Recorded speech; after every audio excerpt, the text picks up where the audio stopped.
Yeah, we're here. We are here.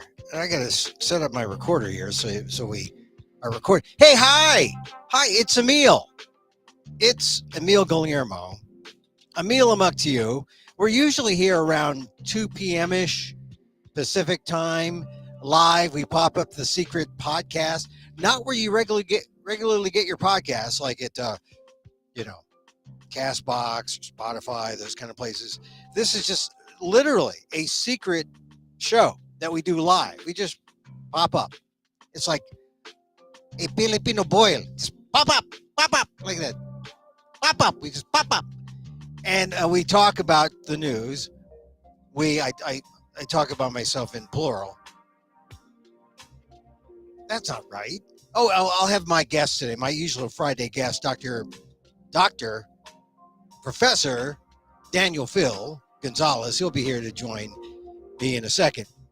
But it's not quite 2 o'clock yet. So this is what I call the lanyap, right? The something extra, where I just talk about what we do here Monday through Friday. We call it WDAAAT. What does an Asian American think? Because they never ask what an Asian American thinks, let alone a Filipino. We fill you in on that score. Yes. So welcome, Emil Amok's Takeout. My takes on all things considerable. That's what we call this. It's a news talk show. Someone said, what kind of show is this? Are there supposed to be punchlines, Emil? I mean, or is it just all premises? Or are you just on the premises? Well, I own the home. It's my premises. But no, I mean, there's sometimes you have to like search for the punchlines. But it's not a punchline oriented show. It's an idea show. It's a feeling show. It's a story kind of show. Putting us in the news, talking about the news, how it affects us. It's news talk. News talk in its most ideal sense. You know, I mean, it's not that polarizing kind of news. I've done that kind of polarizing news talk. You know, where you ask a question and you try to polarize people and you have people fight each other on the air. Now, I've done that. This is more of the conversational news talk, talking about the news, how it affects our lives, to give you a sense of context, right? To the headlines that you hear. That's what this show is about. Anyway, you don't find those kind of shows now because they're all kind of polarized from the right. Very rarely do you hear a left-wing perspective. Very rarely do you hear anything other than a white male perspective. And here you hear an Asian American Filipino perspective on the news, which is different. It's part of the nuance of American diversity, part of the nuance of the new America that you don't hear in the media, which is why social media, even though we've maligned it for some of its failings, and there are a number of failings which require, honestly, it requires regulation. I mean, we had that hearing this week. But social media does provide that democratizing factor that allows these voices out there. That's why Emil Amok's Takeout is here. And, you know, you can listen to it live, be here live, maybe get it accidentally, but, you know, you can find it. You can scroll back. You can do whatever you can manipulate the media on X, formerly known as Twitter, at Emil Amok, on YouTube, youtube.com at Emil Amok1, EMILAMOK1. Also on Facebook, fb.com/EmilGuillermo.media. We're there. You can catch us. And so let me begin by saying, you know, I do these shows as a way of being out there, of expressing myself as a person who needs expressing. And I then do live shows. And I've got some live shows coming up. You should mark the date. There's a Fringe Festival in Fresno. Now, a friend of mine noted that, hey, you know, the New York Times, the Frugal Traveler, said hey, you should go visit the Central Valley, specifically the Modesto area and possibly Fresno and Selma, the grape capital of the world. And there it was in Wednesday's paper, bragging about the Central Valley. And another good reason to visit the Central Valley is the Fringe Festival, a theater festival in Fresno. It's in March, and I'm in it. Emil, Amok, Lost NPR host, is in it. March 2nd, 2 p.m. March 2nd at 9:30 p.m. Make a whole day out of it. March 3rd at 2 p.m. Make a weekend out of it. And then again, March 7th at 5:30 p.m. and March 9th, Saturday, March 9th, 5:30 p.m.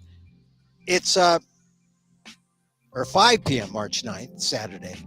The Fresno Fringe, the Rogue Festival.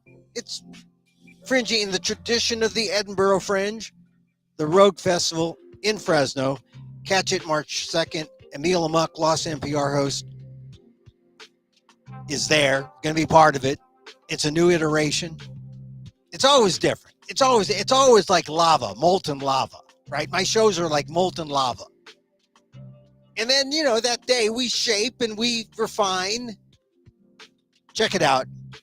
Rogue Festival in Fresno. Now, if you say, look, Emil, I'm in Minnesota. I'm not going to go to Fresno. Okay, go to New York City. Go to New York City. Or Emil, I'm in like North Carolina. I'm not going to go to Fresno. Okay, New York City. At the New York City Fringe Festival in April. April 5th, April 8th, April 13th, April 19th, and April 21st. 5 performances at Under St. Mark's. Underground. It's the New York City Fringe. So I'm performing in April, and then I'm performing in May in Orlando at the big Fringe Festival there. No dates yet, but I will be there in May, toward the end, the last couple weeks. Check it out.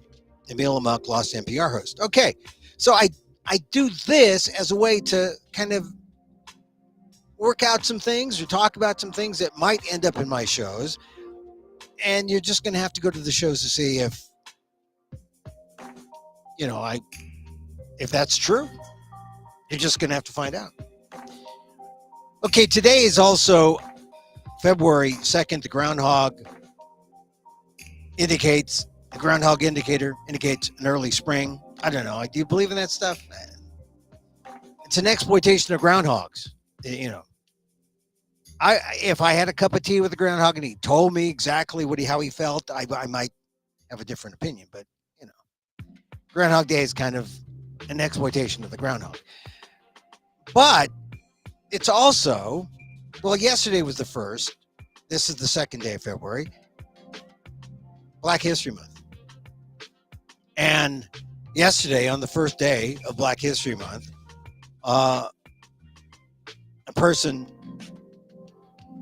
who was a friend of mine, my regret is that he wasn't a closer friend of mine, but Joe Madison, the Black Eagle on Sirius XM radio, passed away. On social media, his family said it was prostate cancer, or related to, he'd been fighting it. He'd been fighting a lot of things, diabetes and prostate cancer, and he'd survived, and then it came back, and he'd been fighting it again, and he succumbed to it yesterday. I just want to say about Joe Madison. I worked with Joe in Washington, D.C. as a talk host, and we were kind of competitive with each other, although he had his own show. He had his own show at noon. I just finished my stint with NPR, and I was working as a kind of the fill-in guy. So guys would be sick, and I would come on. And I was working on a great talk radio station that featured guys like, there was a guy named Joel A. Spivak, who's now passed away, a guy named Morton Downey Jr., who has now passed away. There was a guy named Mark Davis, who's still doing it in Dallas, Texas, I believe. And there was Joe. Joe was great. But when I saw him, he was kind of moving up. He was doing the fill-in stuff, and then he got the regular job, noon to 3. And he had been driving in from Philadelphia to Washington, D.C. to do these shows. And he was like in a tracksuit all the time. And I was, filling in, and we were kind of the filling. It was like the typical broadcast mindset. Oh, they have the minority guys, filling in on the weekends or filling in when people are sick. But Joe, so we saw each other kind of as competitors, but we really should have been friends because we were fighting the same battles. We were talking about the same things. We were talking about civil rights issues. He for African Americans, me for Asian Americans, Filipino Americans. And we were, I don't know if it was my ego or his ego, but we were just friendly enough to call each other friends, but not deep enough to call each other friends. And that was my regret because, he's went on to be president of the NAACP, went on to use his radio platform, not just where we were at the time, that radio station, which was a mainstream radio station. Then he went off and joined, I think, a black network, but then transformed that into the gig at Sirius XM and had a national platform as Sirius XM became a leader in satellite radio. And I always thought, God, Joe did it. He hung in. He had his purpose, his focus set, and he made it from this guy who was just doing weekends, driving in from Philadelphia, to a regular gig, to a national gig, to his activism as the NAACP president. And, I thought, okay, when I see him again, it's going to be different. We'll remember the old days. And unfortunately, we just never connected again.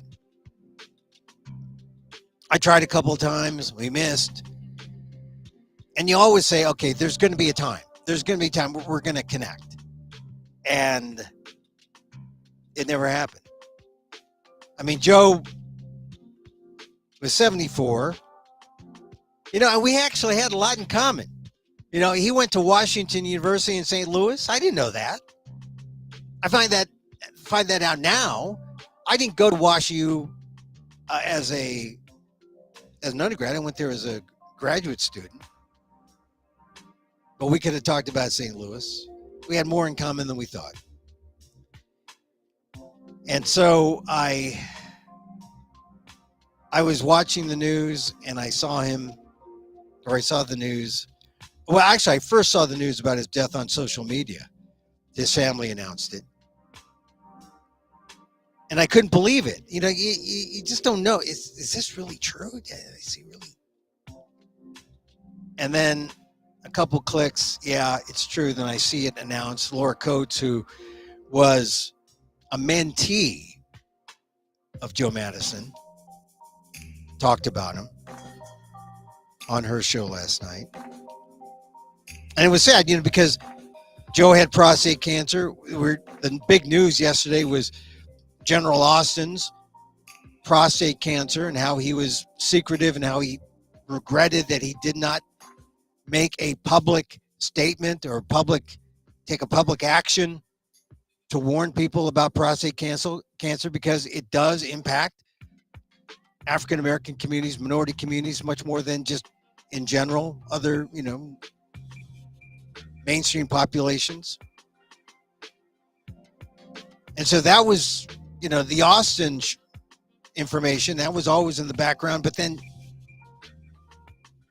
Joe, I see Joe's death and it just hits me.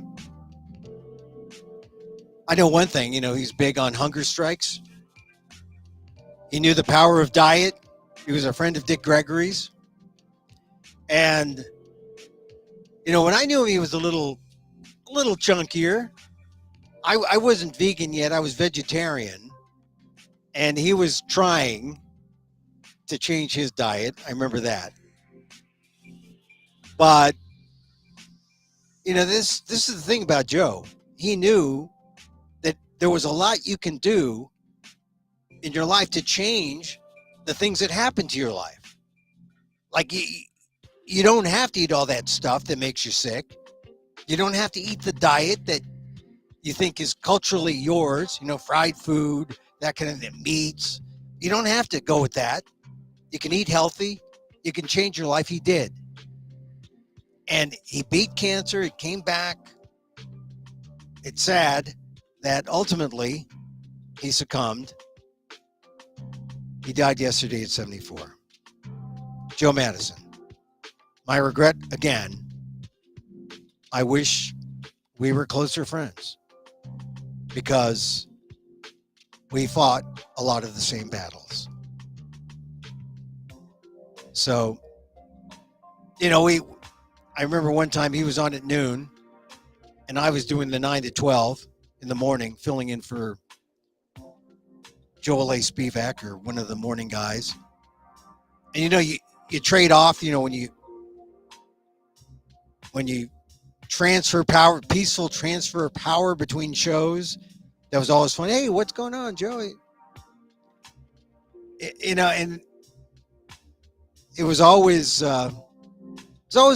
Always fun. That's how you got to know people, because that's when you engaged on the air together.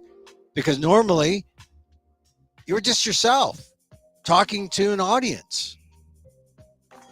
I have to say that I learned a lot about radio from working with people like Joe, from listening to people like Joe. So when I would hear him subsequently on Sirius XM, I just, like I said, recalled with fondness our days when we worked in the same control room, the same radio station.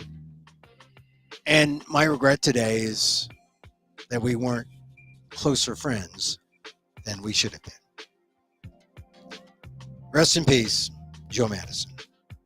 All right, so let's turn to the news.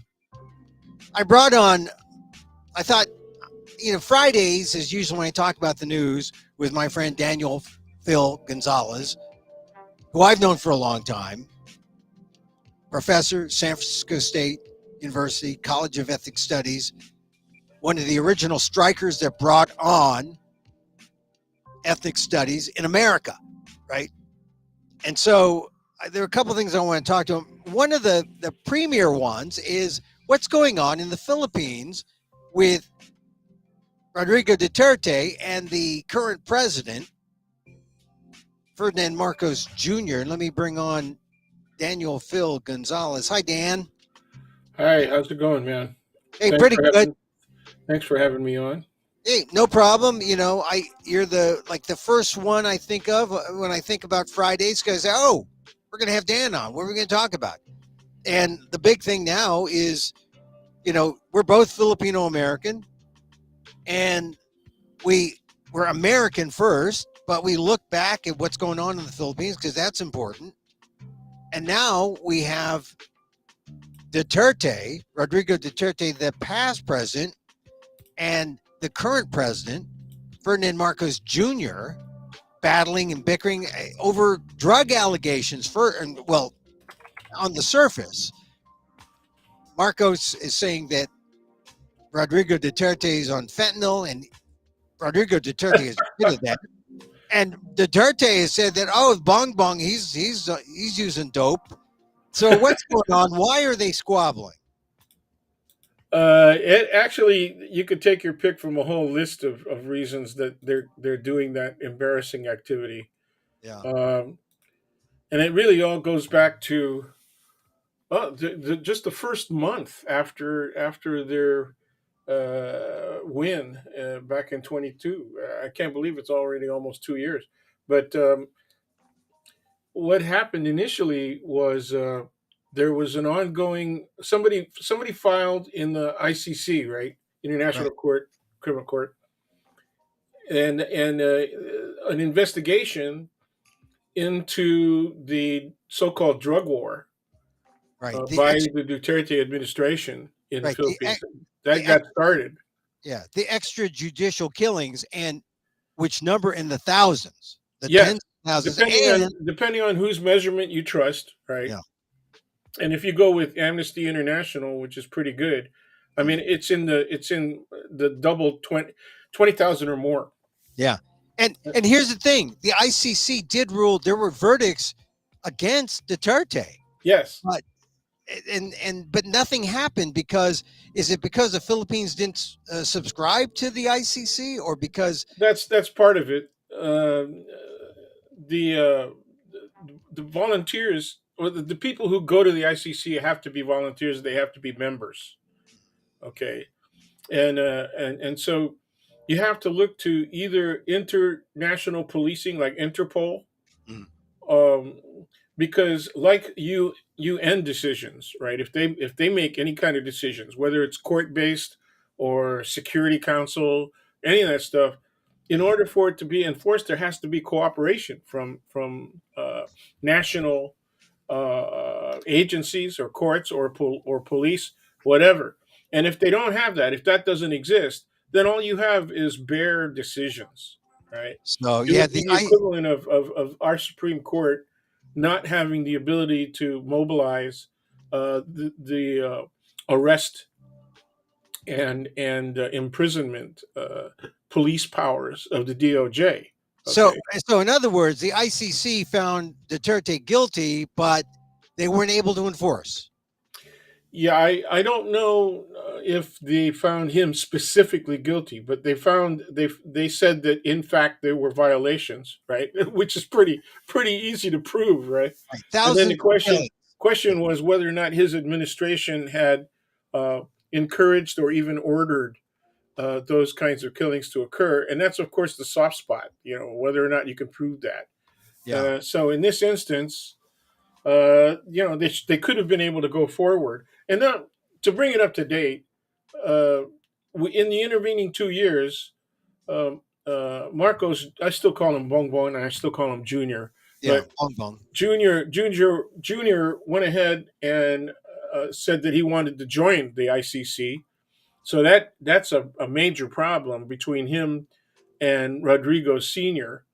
Then there were a series of conflicts around U.S. policy because I was not surprised because his father, of course, Ferdinand Marcos Sr., had depended on U.S. support Mhm. for his entire 19-year period, right, of Yeah. rule in the Philippines. Yeah. And it only fell apart when after the assassination of Benigno Aquino, right? It was deteriorating even as early as 1980-81, Mhm.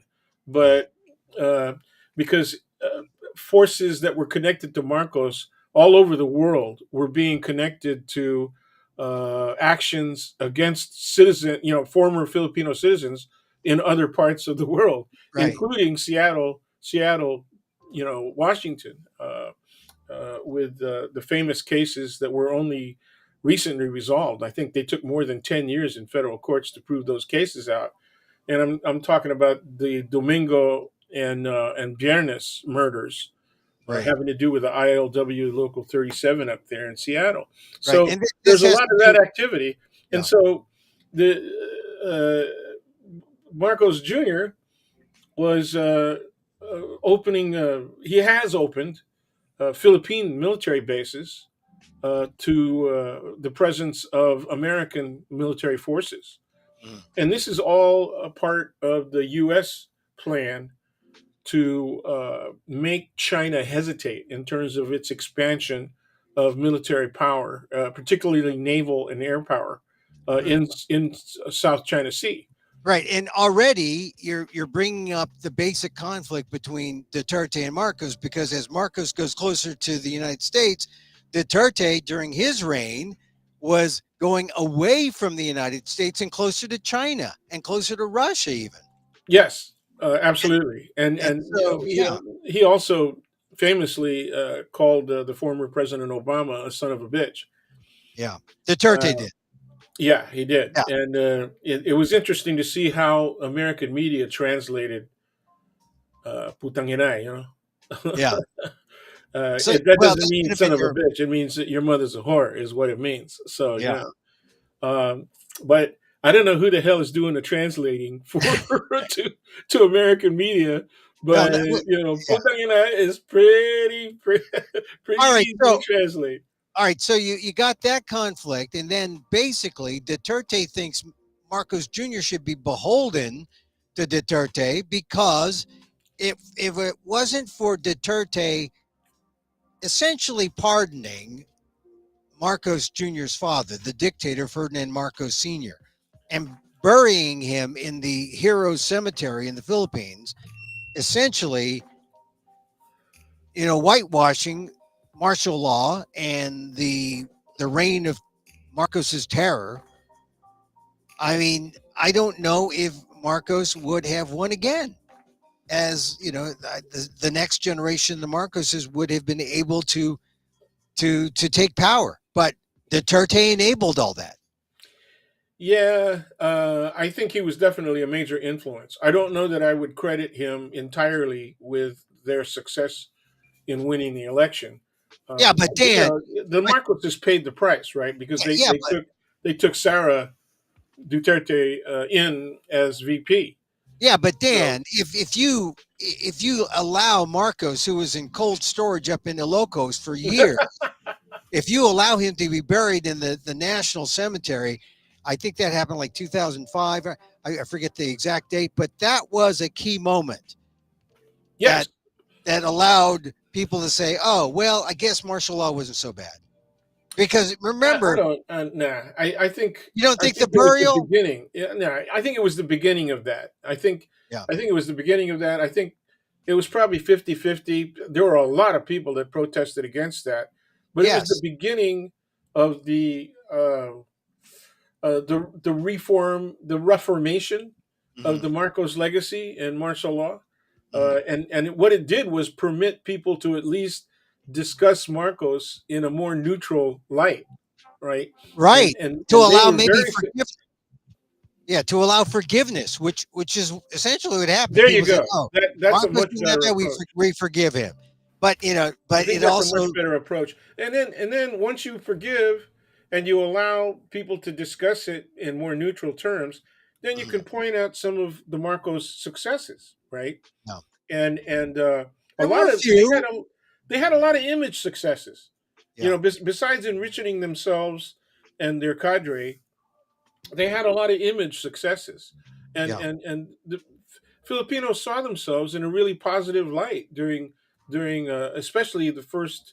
Let me see from 66 to no, I'd say even beyond 72, the Declaration of Martial Law, 66 to about 78, 79. So what you're saying, Dan, is despite the fact that there were these culmination of freedoms, or certainly curtailment of freedoms, that there were some things that looked good. That said, "Oh, a dictatorship could be okay." It's like Oh, it's they almost like built up. They built a lot of edifices, right? You remember they yeah, built these huge freaking edifices, including the Philippine Cultural Center, right? And yeah. you Well, know they built Makati, right? The whole they did. financial They center. built up I Makati, mean, and they helped a lot of people. With the boulevards that are named after big families, right? right. That run right down the middle of Makati. The highway to Luwag. Yeah, I right. mean, where Marcus is from. I mean, this is the thing about the Philippines that you know, in I think what what happened was when people power tossed out Marcos, the void was not filled immediately with someone strong who can come in and do any of those cosmetic things that the Marcoses were able to do. And that void was filled by a lot of corrupt politicians, and the only one to really bring it back to some kind of form was people like President Fidel Ramos. And Yes. you know, strong. They were not strong men in the dictatorial sense, but they were assertive, strong Filipinos, and Well, that's Corazon Aquino was seen, as somebody who was kind of weak, and I think a lot of that was misogyny, right? I mean, because yeah, she's a woman, yeah, and also she wasn't known as an achiever of political accumulator of political power in her own right. Yeah. So she was a derivative, right, politician. She was caretaker. Ramos was not derivative at all. He had both a successful military career, and he was also a successful politician. So, um, and he was also Ilocano. Yeah. Right. And And that so, matters. That matters to the yeah, people who are pro Marcos because they're real account. All right. So let's cut to the chase in terms I of. happened to be at his inaugural. I remember that. Yeah. It's completely accidental, but I have met Ramos. I have met yeah, Ramos, and he's a West Pointer. He yeah, has all the credentials of that's right. being the kind of Filipino who could lead a Filipino elitist in the eyes of America, who could be trusted. And while it was in Ramos's hands, there was stability in the Yeah, Philippines. there was, and he did a decent job of keeping the gangsters in check. Yeah. Now the gangsters. And much better job than Aquino, right? Yeah, and The- this is the thing about the gangsters. You mentioned the gangsters. The gangsters seem to have, well, when Duterte got into power, it was almost like Duterte Duterte's war is a war on drugs and the gangsters, but it doesn't mean that the government has to act like the gangsters. That was the problem. And then people were being killed, and innocent people were being killed, and that's where the extrajudicial killings yeah, come in. Duterte was trying to make the Trump list. Yeah, He was trying to make the Trump list of most most admired strong men. dictators. Yeah. Yeah, Well, all right. So now we've got Duterte, who is retired. He's in his 70s, and he's looking at Marcos Jr. Playing up to the Americans. And what is going on now? Duterte wants either some kind of constitutional change. Would that right. enable him to regain power, or Yeah. is that the idea? There Or is one. Yeah, there's each side has their own constitutional change plan. Okay, and they're in conflict with each other in that regard. So it's I I think it's going to get worse real fast. So I'm are you looking. talking about civil war fast or what? Nah, I don't think people are going to line up real quick for either side. I think they're going to wait to see what happens, and I think what's going to happen is just a continuing war of words, and maybe even the possibility that Sarah says this guy's got to go, and then they try to mount a campaign to have a junior ejected. Bong bong. An impeachment trial of some sort. Wow. But unless they catch him dirty, and the courts are complicit. If they have a situation, I haven't studied up on the current court, right, the Supreme Mm, Court in the Philippines, mm, but it traditionally is very straight up and honest. Okay, mm. but I haven't kept an eye on recent appointments, and Yeah. so I don't know how straight up they are. Well, Uh, you're really painting a scary scenario I because we have Bong Bong, who's the president, Bong Bong Marcos. He is generally well supported, I think, but his vice president is Sarah Duterte, who is the daughter of Duterte, and so we have the two warring families right there, number one and number two. Sarah Duterte could do something to help her father regain power. of That's not course, out. That's not out yes, of the question. yes, true. And the likelihood of that is probably great. One would think. Absolutely, I that's absolutely true. But so, Yeah, but now, who would be loyal to Bong Bong? I mean, the loyal, all oh, the people. it would be it would be the family. I mean, not just the Marcos family, but everybody that's been in power before that. So each group, the Ramos presidency has its following, right? Hmm, And Philippine politics is very much familial politics, right? yeah. So it's families and family relations.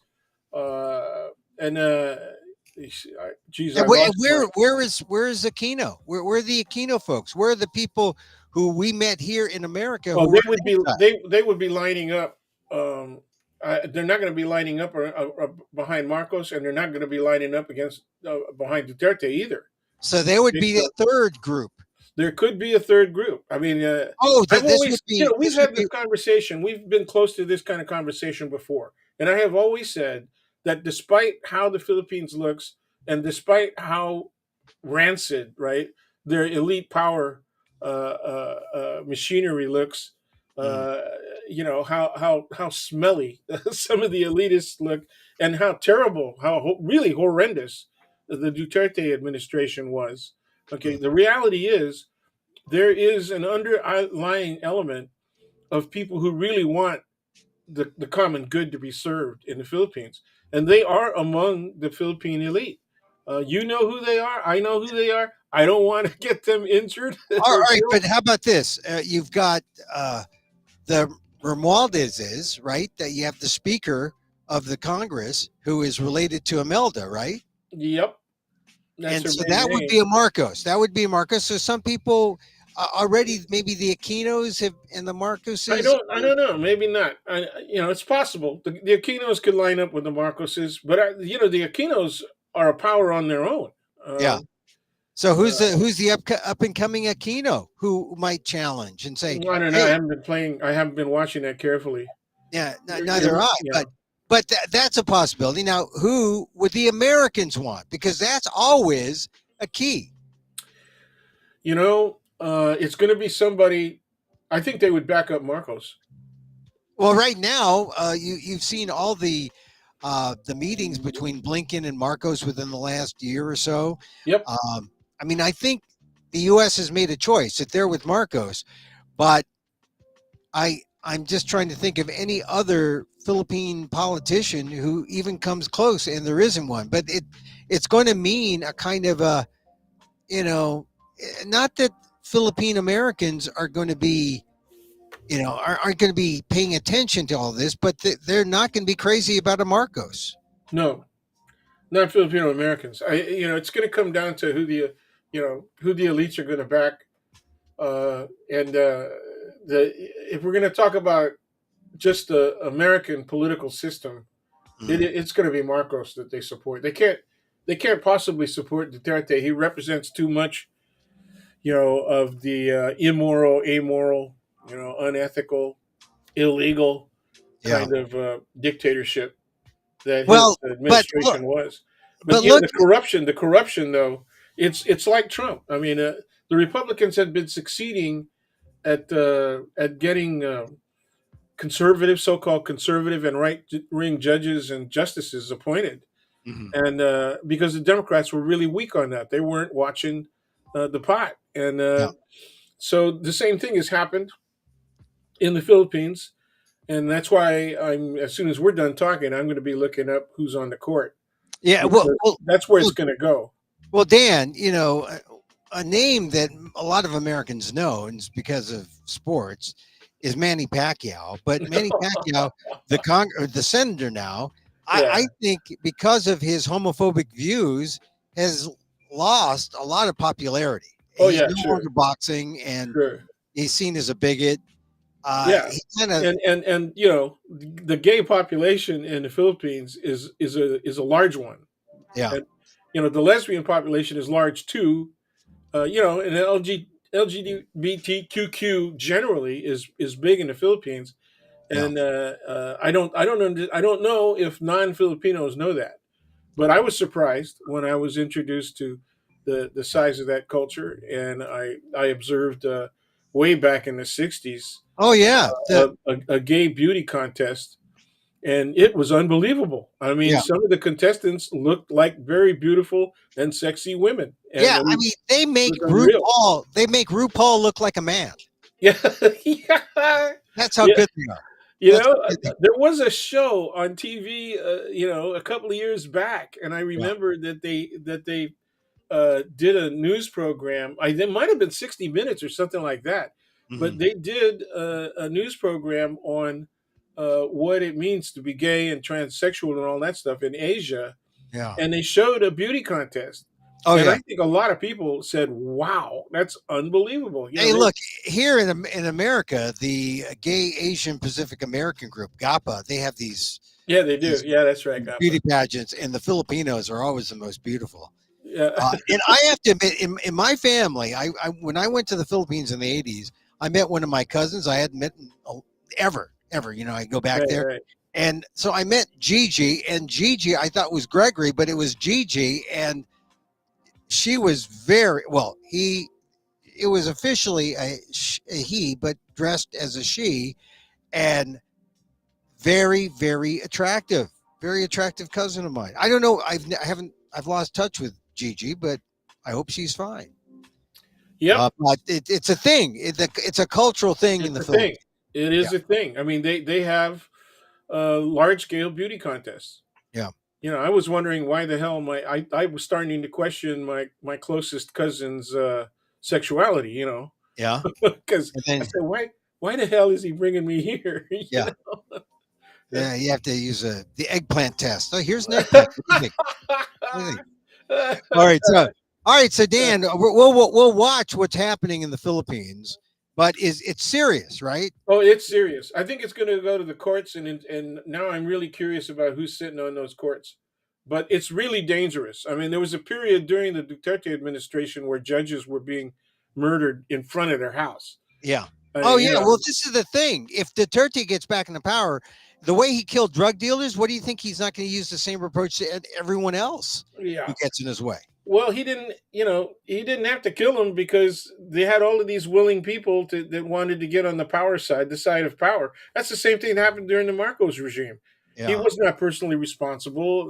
They were not personally responsible for all of the salvaging. Remember that term that Yeah. was going on at the time. There's always Salvaging, for those of you in the younger generation, was the term applied to people who disappeared, yeah. and usually they were politically connected in some way, and typically they were critical of the Marcos regime. Yeah. Uh, Well, all oh, right. So we'll keep an eye out on that. mhm. Let's switch gears, switch topics, and talk about some America stuff. Uh, Biden's strike is come up again. I mean, he's retaliated. There was a big thing in the news where Biden was at that very dignified presentation, right? Of the Yeah, I think he used the sick F yeah, reference.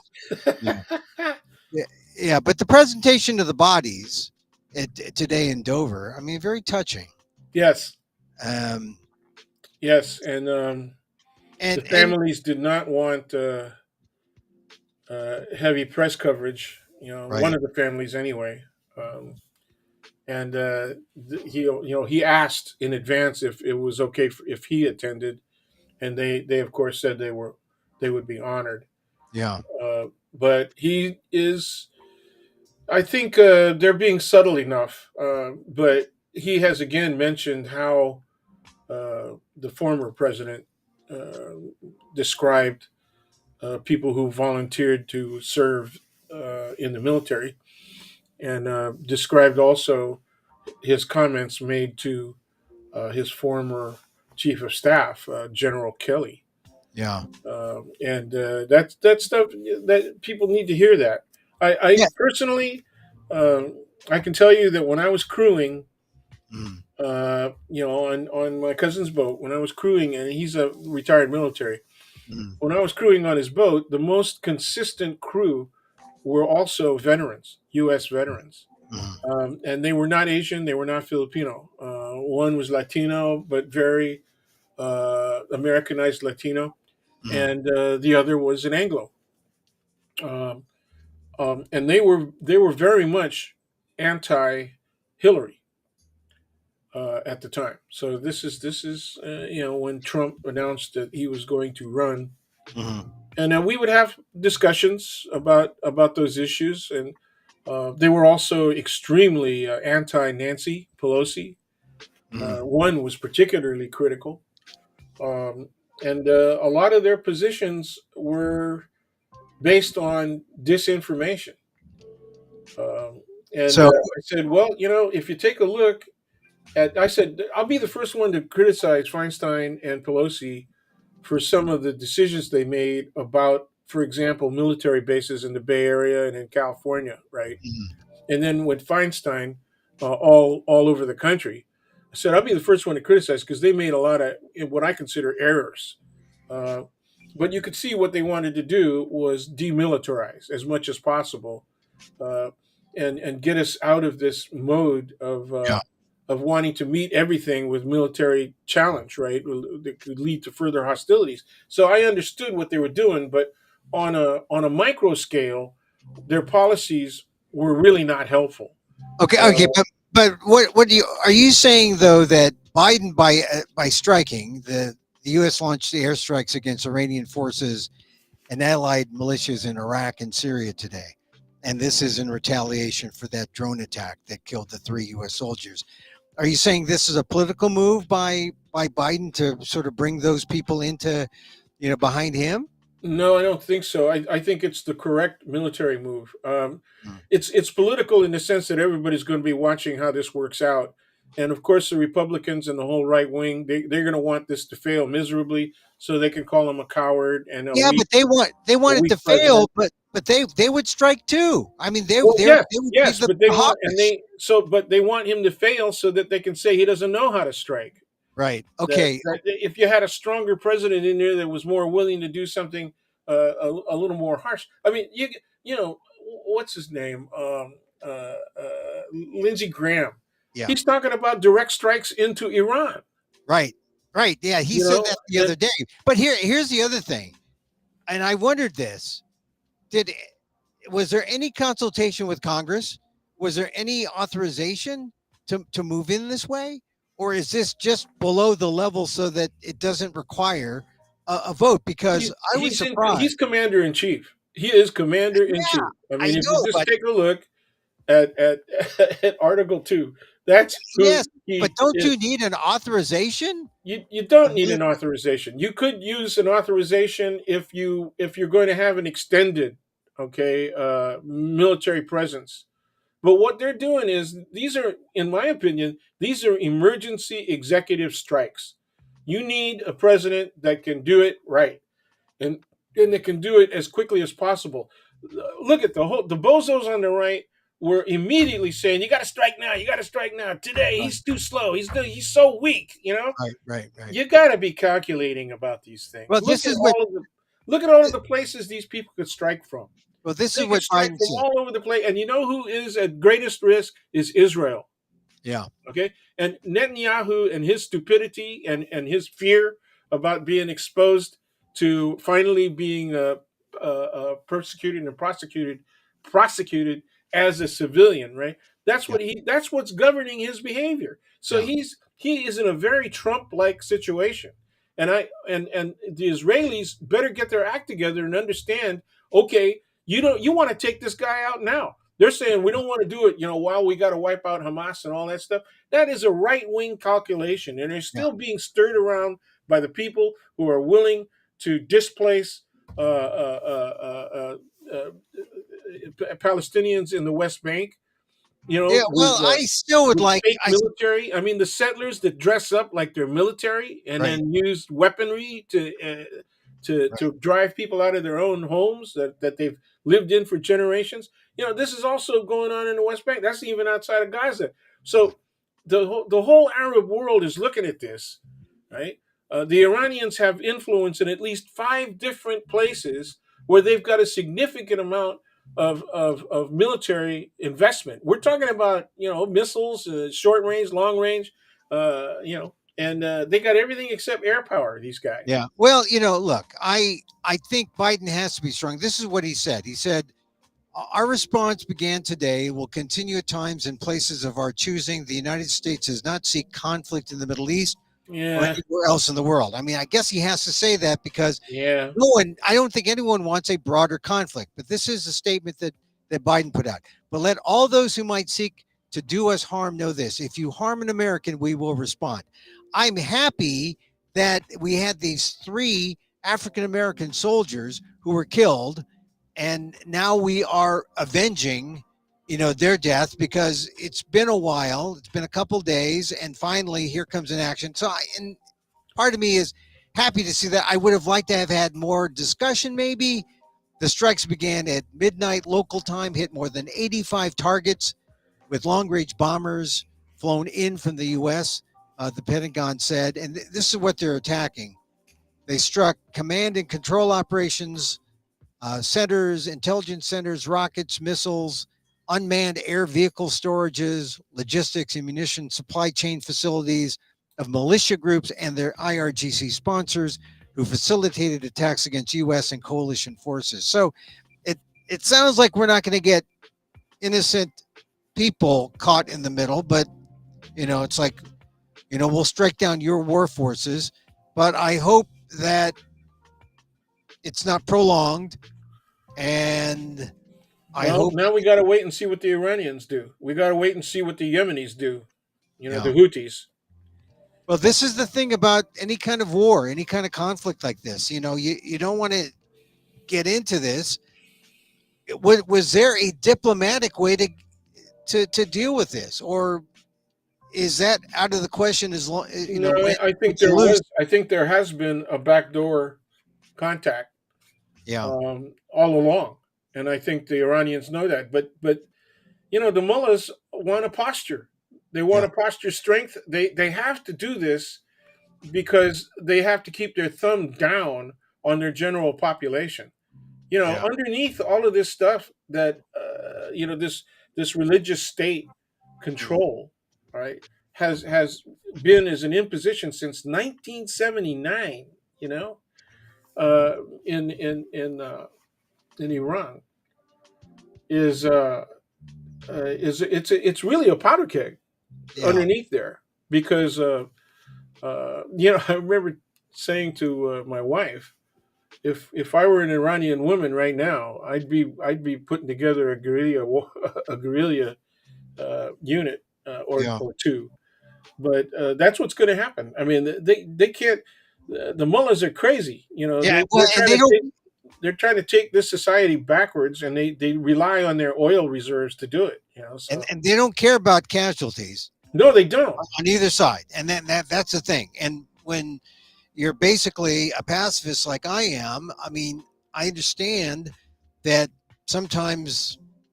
Well, I don't know if if there wasn't, like I said, a peaceful way to get out of this, but now the strikes are on, and now it's a retaliatory thing, and now we just have to wait and see how the reaction. Although Biden has said that this is not going to be measured in hours but in days, Sure. so it could And that be a that long I time. think that was exactly the right thing to say. I Yeah, think they got to know that this is just going to be a pattern. This sets a pattern, right? yeah, And this could be a continuous pattern for an unlimited period, yeah. right? He's not Although, making the mistakes. He's not making the mistakes that Bush, Obama, and Trump did all right in a row. Remember right, how again, so-called conservatives in the Republican Party were saying, "Why are you telegraphing dates of right, withdrawal and right, all that?" And those were mistakes. And right. I think that the way they withdrew from Afghanistan was a huge mistake. Well, that verb telegraphing, I've seen in a number of reports today that Biden has telegraphed that he's going to do this, and Yeah. but I don't think, but more skillfully, I think, more But skillfully then, than the but then they're also complaining that we want to be consulted in Congress. yeah. What Well, in for? some ways What we for? do. In many Yeah, ways but we see, do. yeah, but you consult with this Congress, you're putting the whole country at risk. Yeah. They Well, act they act entire they like showing off what they know. yeah. Okay? Well, this is a show off Congress, Yeah, and you got it. if we shift to another topic that involves a show off Congress, it deals with the show off Congress in terms of the southern border, because they don't want immigration reform. They could spend time on immigration reform, but Donald Trump knows how much of a show off Congress this is, and he doesn't want them to solve the southern border because he wants to keep that as a winning argument for himself, Donald Trump, and the Republican Party, which I think is immoral. Number one, but because number two, he's already established how many people are killed because every day you don't solve the border problem. He talks about the drugs that come in. He talks about the undocumented come in, the terrorists who come in. I mean, it's almost like, well, we can deal with that for a He year, but all that happened he because hasn't mentioned the attack on New York police officers yet. oh yeah, I mean, yeah, they're up to like 14 potential defendants. Four of them were not they were charged, but they were not imprisoned and held for trial. and Yeah. supposedly they were on a bus heading for our southern border, California's southern border, and ostensibly to get back into Mexico. Yeah. But it's really ridiculous. So the whole situation with, remember how 2 years ago the hot thing was uh, doing away with the police Yeah. Yeah. and doing away with bail, Hmm. and the way they wrote the laws was really loose, Hmm. very very broad, rather vague. Okay, Hmm. but one of the specific things that they did was take away discretion from the judges. Oh, So it was like, okay, we're going to do away with money based bail. You just got to swear that you'll show up, and we'll let you out.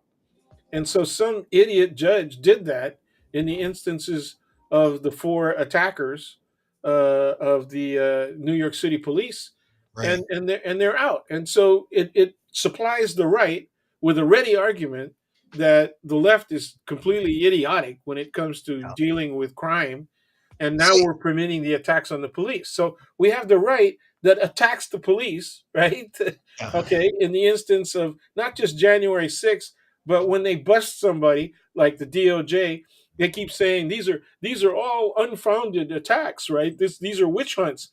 Okay, so wait a minute. All of these juries and grand juries, right?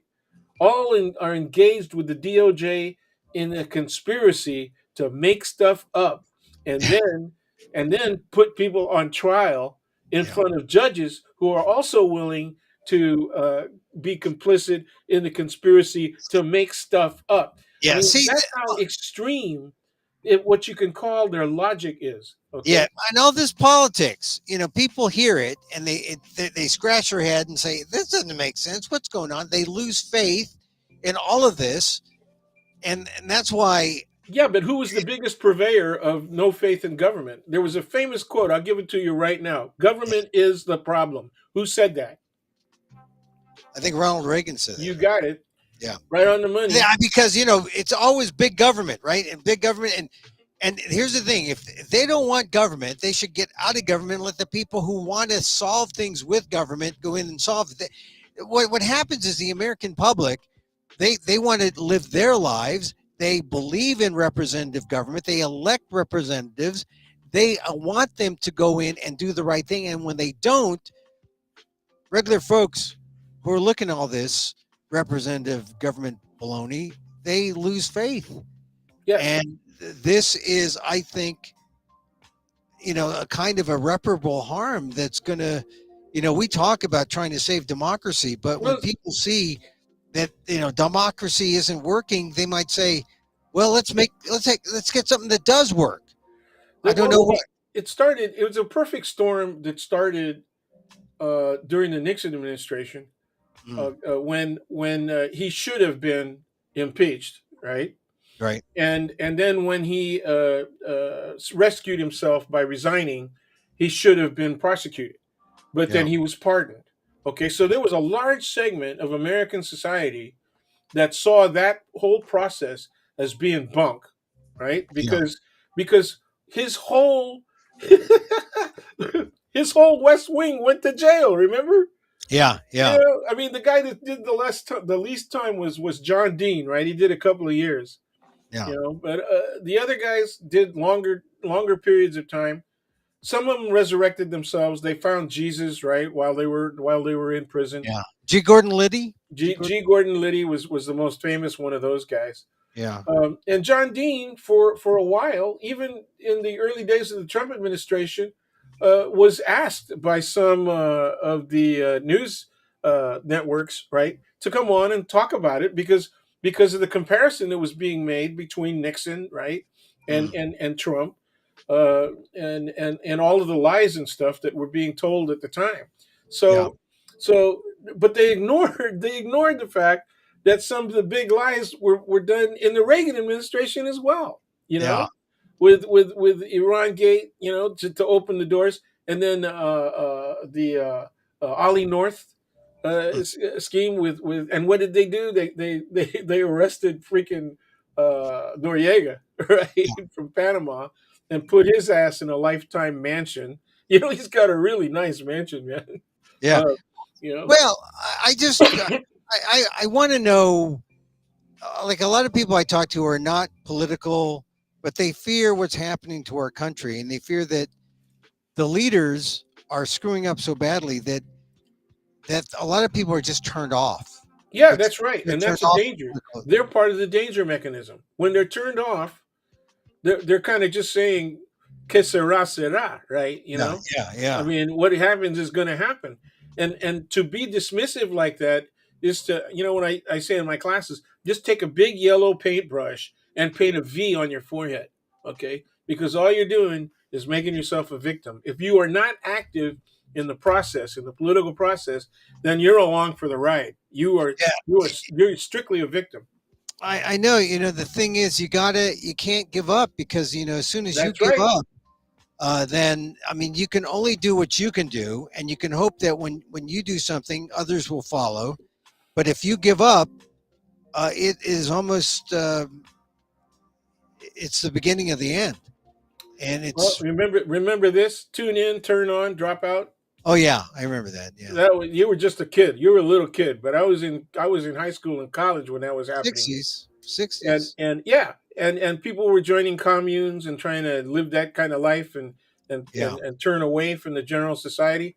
And they really made an opening for the right wing. And that was yeah. the beginning of it. Was the Nixon administration and right wing. That's why Jimmy Hey, Carter was a one-term president. hey, they're dropping out today too, right? They're Yes, saying, they "Hey, are. I'll take my Bitcoin, I'll take my stock options, I'll move them offshore. I won't pay attention." This is the Winklevoss twins, right? I Yep, will yep. denounce my American citizenship.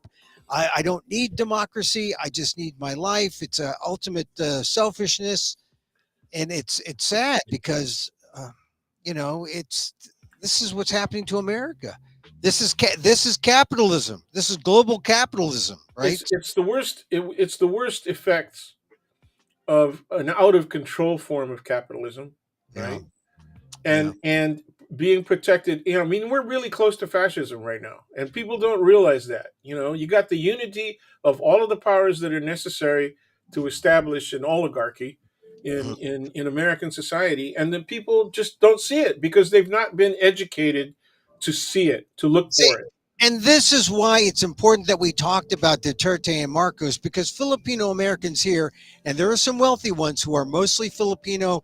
And they weren't born in America like we were. They were They're born in the immigrants. Yeah, Philippines and they're immigrants. They can appreciate democracy because they see it work here and they look at the Philippines and say, I don't want that. I don't want yeah, that. but then when Trump rises, Yeah, and where do they go?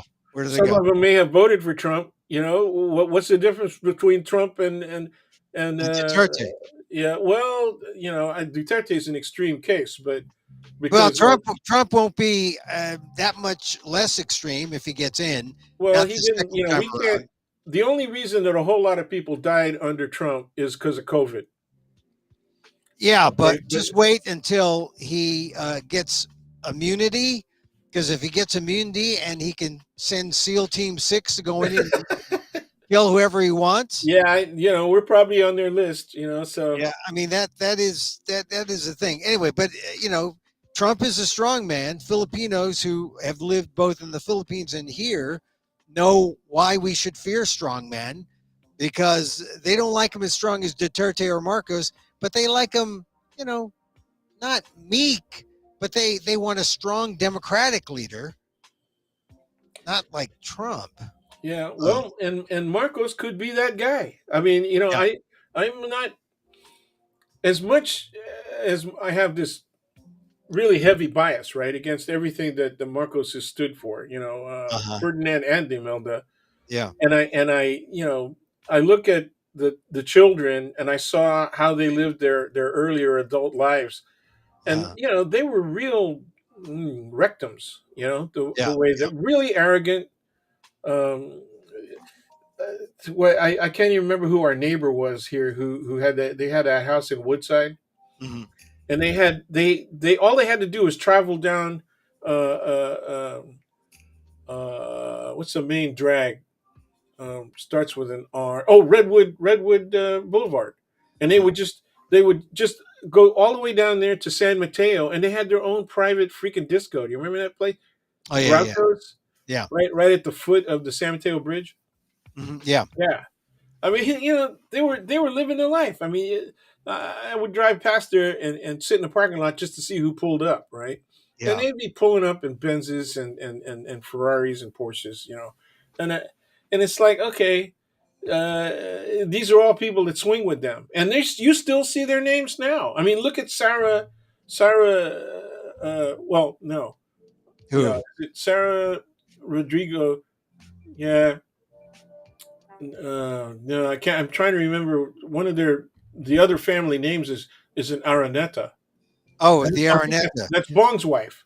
Yeah, Bong's wife was an Araneta. That Tommy Araneta. Yeah, that's a freaking family name that goes back. Yeah, That's a Spanish colonial family name.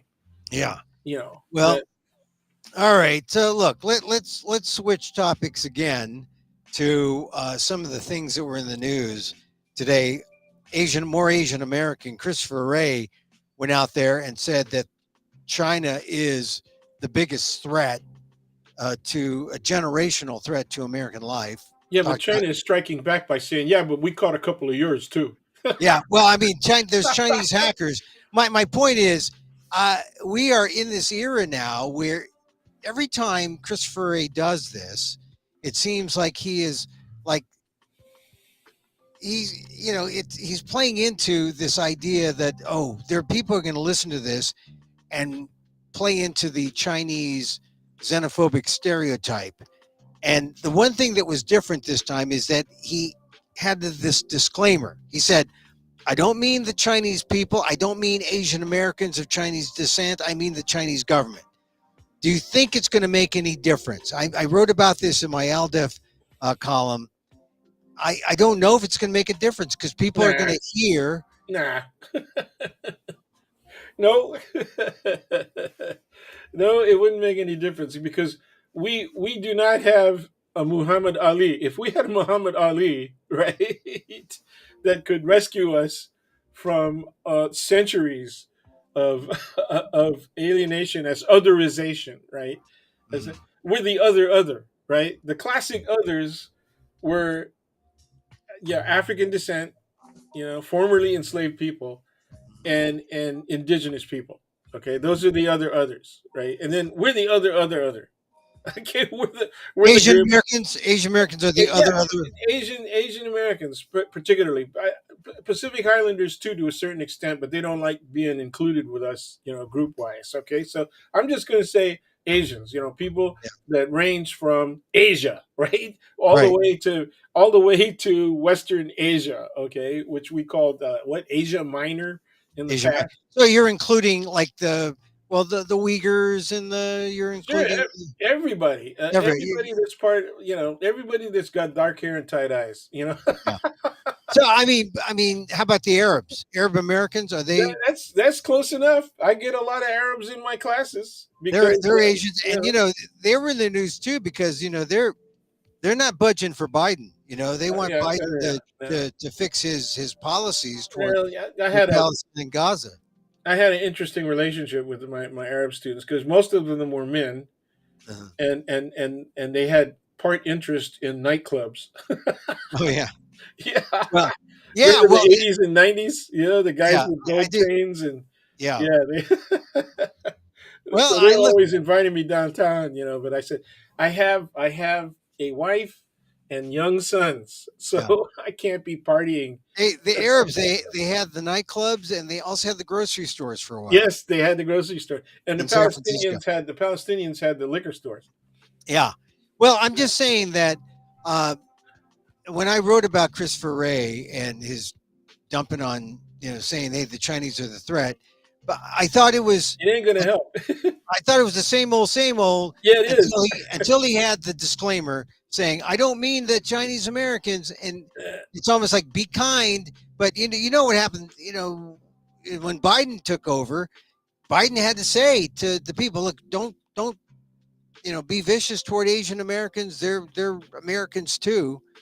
I mean, it's almost like people need reminders to not. Well, yeah, because of the generations of otherization. I mean, see, the original one was we are so different and are we are so culturally, right, philosophically and aesthetically opposed in absolute Mhm. terms, 180 degrees, right? We got Eastern and Western, we got Occidental and Oriental. We're completely 180 degrees opposed. So much so that we can never be assimilated. We Yeah, are unassimilable aliens. That's the way, that's the language that was used in the courts. That was the language used in state legislatures and in Congress, right, to exclude Asians. Okay. right. And that lasted all the way up until after, well, during the Second World War, right, with Chinese and Filipinos Yeah, being allowed to enter the country. Filipinos had always been allowed, but they got cut off theoretically, right, in 1935, right. with Tidings McDuffie Act. yeah, and so it was a double ender, right? I mean, that gave Americans rights in the Philippines as though they were Philippine citizens, right?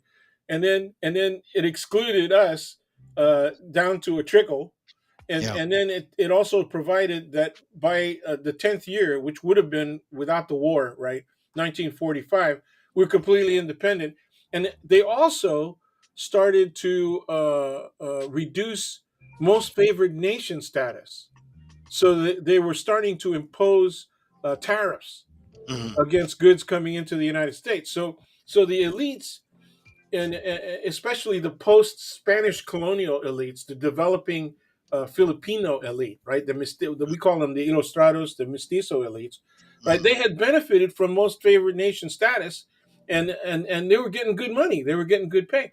My Yeah, first trip back to the Philippines, the exchange rate was 3.2 to 1 for so 3.2, yeah, pesos to $1. that's That's it. how big it. Yeah, I mean, it's like 20 times that now, Yeah, it's like, yeah, 50, 60 to Yeah, one. yeah, it is. And All and right. sometimes it goes as low as 40, but usually it's in the high 40s and up into the 60s. So we have slowly lost more and more of that trade advantage, and that can be fixed. That can be fixed, but you have to have a strong policy come out of the freaking Congress, and it has to be signed off by the president of the Philippines. And so it's the same as we're doing here. And they have to do a good job of lobbying in D.C. And I don't know who's doing that. I don't know right now who the strongest ambassador is. Yeah. Um, All right. So, yeah. All right. So let's switch from my column is on the ALDEF blog, the Asian American Legal Defense and Education Fund, where I talk about Chris, um, you had the Chris Ray thing, right? Chris Ray. Yeah, Yeah, Chris and the Ray's Chinese. taken. Well, there has been the most recent conviction. I think was 2 years back. I think it was in No, there was a 22. couple. There were a couple of cases with harassed academics. This guy Franklin Tao Oh yeah, was the sure. recent one, and then there was Sherry Chen, and I talk about Wen Ho Lee, who in 1999 went through Yeah, the. that's a way back. But the thing about Wen Ho Lee is that he should not be forgotten. You got to every time this comes up, you got to bring up Wen Ho Lee, because Wen Ho Lee, I mean, 9 months in solitary confinement. It was, for essentially making backup materials, so that so he wouldn't have to like bring stuff home. And I mean, it was a trumped up charge of espionage, and in the end, they the government was feeding the New York Times, and the New York Times was, you know, accepting hook, line, and sinker everything the government said, which was wrong. And later, Yeah. the New York Times had to apologize. The government had to apologize. They had a stereotype case against Wen Ho Lee. They made him pay, and then in the end, they gave him some damages. They gave him some recompense, but nothing that really fairly took care of him for what was taken away during the time he was under suspicion. Well, and when they went after him, when the whole Western media, news media, was convicting him in the press, right? Yeah. Uh, uh, I got sarcastic once again, as I often do, Ah. and I said, okay, Okay, so are you going to go after the rest of the Chinese scientists working at the lab? Because I said I want to see him do it. I want to see him go after. Why don't you just check and see how many Chinese names you see on the list of researchers at Livermore, right? Just Yeah. just go down that list, and then what are they going to do? Now, the example that I pointed to was what happened to all of the Filipinos who were working for what would become the TSA Mm, at the airports, because we had Filipinos, right, who were the techs who were doing the initial checks of your baggages and all that stuff, and mm, there was a lot of Filipinos. And when we decided we were going to tighten up on that, they started looking at people who weren't citizens, right, as mm. though that made a big difference. And so it just the Filipinos, to a certain extent, I'm not going to say they deserved it, but they should have understood when we were warning them. But that maintaining your nationalistic position by saying, "I don't want to become an American citizen," because I want to retain my Filipino citizenship and all the rest of that stuff. And they go back and forth all the time, right? Right, right. So they still maintain a very strong Filipino nationalist sense of identity. Well, Feinstein fired them all, Yeah. And right? And she was a person who was really favored strongly in San Francisco as when she was mayor, right? mm, And then when she was on the board of supervisors, then to mayor, and then obviously to senator. And she maintained a strong relationship with individual Filipino leaders. Okay, and as a result, had a decent rep, right? Generally speaking, in the yeah. Filipino American community. But then that happened, and she burned all of the Filipino. And was there a major complaint over this? I saw more complaints about the Frasier show when they said, you could get a wife in the Philippines. The joke was Frasier's brother's wife, who you never see, right? You got a mail order bride? No, she spent something like $50,000 getting her face freshened. Mm. Get a little cosmetic surgery. I don't know if it was 50,000, but it was a lot of money. And Fraser's father, right, the curmudgeon, said, "I don't know what you doing spending all that kind of money. For $5,000 you get a whole new wife from the Philippines." Right, and Filipinos got really pissed off about that, and they went marching down to the consul general's office and criticized the Fraser show and American racism and everything else. But all of those people got burned out of their jobs at the airports, and I don't remember people. I mean, it was a complaint in our media, but I didn't see people marching down to the consulate. Yeah. Well, it's funny, all these old things that you brought up. I forgot about that one. But, Well, that's what I'm here for. That's what I'm yeah, here for. Every actually, Friday, if I can make it. I actually have, there are things that I got mad at like years ago that I've come back and I'm not so mad about. Like, for example, do you remember when Steve Martin wrote that essay, The Wily, In Search of the Wily Filipino? Do you No. remember that? Oh, he wrote an essay for the New York Times. And it was about, or the New Yorker magazine, rather. And it was about this white guy searching for the wily Filipino. It was sarcastic, but I was still in my angry uh, Filipino American columnist mode. And I really chastised it. And I thought, well, this is not what you make fun of. This is not funny. That was, like I said, 2008, 2009, something like that. Now I read the column, I laugh at it. It's so funny, and my views have switched on what is worth protesting and what is not. What's happening to me, Dan? What's happening to me? You're becoming a wizened. There's a difference between wizened and wizened. Yeah, And I'm with. you're becoming a wizened enter elder statesman is what you're becoming. I don't know, but like I said, I remember my first reaction to it, and I was really surprised because I like Steve Martin. He's kind of a cultural comedic hero of mine, and I might have said some very bad things about him, punching down or something, because Filipinos weren't exactly um, seen as this paragon of Asian American strength and elitist. It just wasn't. Filipinos just weren't on anyone's radar, and I thought, God, I felt offended, and now.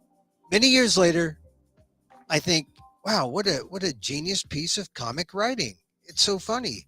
Yeah. In search of the wily Filipino. It was a New Yorker piece he did. And all right, so one last thing before I let you go, and this was in today's New York Times. It's a headline. Utah gets initiatives to promote or guts initiatives. That's a big difference. Guts and gets. Utah guts initiatives to promote diversity. Bans at colleges and state offices. And I'll read the lead.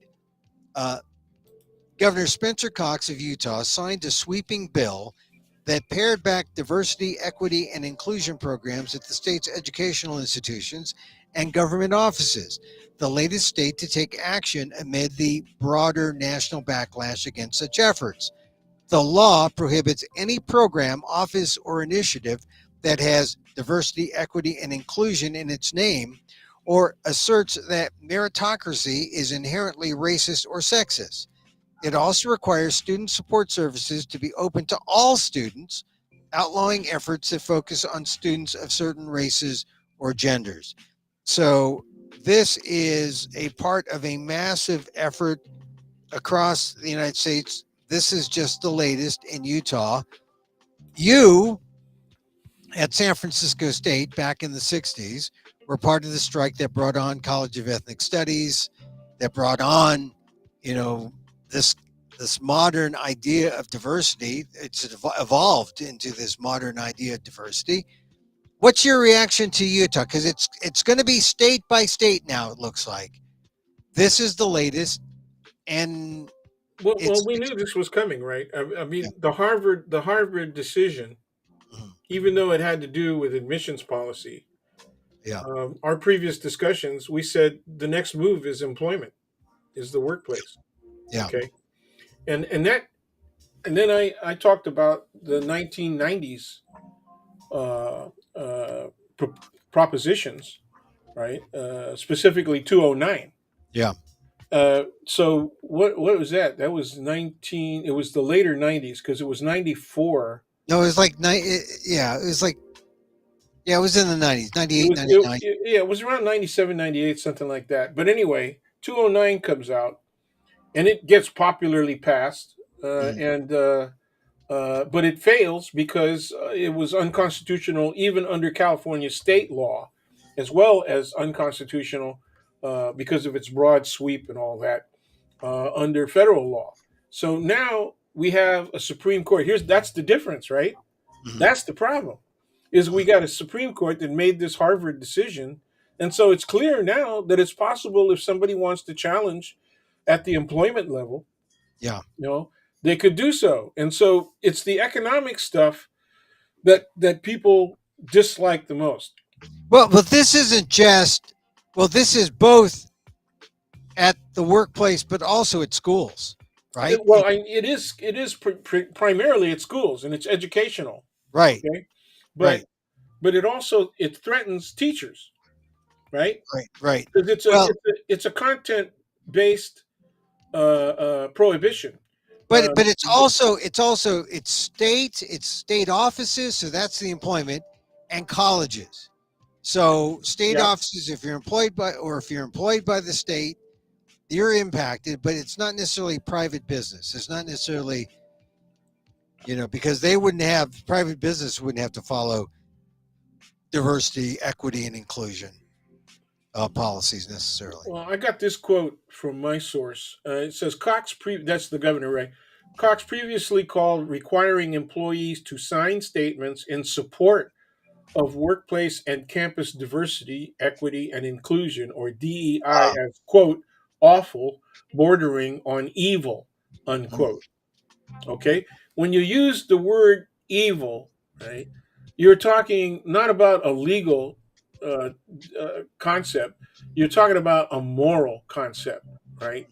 And so that's where they're going. They're gonna go against equity and inclusion because it's immoral, and then they're going to tie that immorality to the Constitution and a new interpretation of the meaning of equal protection.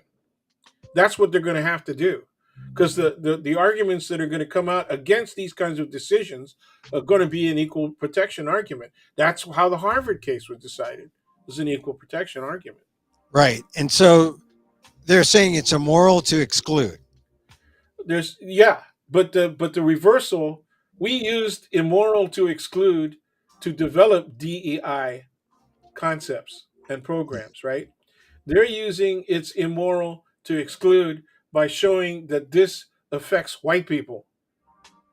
That's Okay, what they're saying. it in essence is a It's a revival with a stronger context, in their favor. It's a revival of the old reverse discrimination, right? The right. reverse racism concept that was played out in the Baki case, both Right. both at the state level and the federal level, way But back in the 70s. it is a white protection, Yes, it is. It white is, protection law. and it's a white protection law that's based on very little evidence that they're being injured as a group, because the Right. assumption is when you let these people in through DEI programs, you're displacing white people. You're displacing qualified white people. That was Mm. the original argument in the Baki case. Okay. But the counter argument was, okay, so we shouldn't, under the Equal Protection Clause, have programs and projects that try to remedy the harm that's been caused by hundreds of years of exclusion of people. And so, as long as you could prove that, in point of fact, racism and prejudice that clearly, right, disadvantaged certain people, okay, Mm. that sexism that clearly disadvantaged women, right, and then later on sexuality, sexual difference that clearly disadvantaged people, where it was pronounced and evident, right, clear on Mm. its face, those kinds of things would survive. They survived Baki, but then they started being challenged by legislation in the 90s, and they won because of the popular vote, right? I mean, Mm. these were majority vote issues, and so when my students asked, "Why would you do that? Why would you put a proposition like that up if you know that even if it gets a popular support and a majority of voters vote for its passage, why would you do that if it's going to get struck down and you believe that it's probable that it's going to get struck down by the courts if people challenge it?"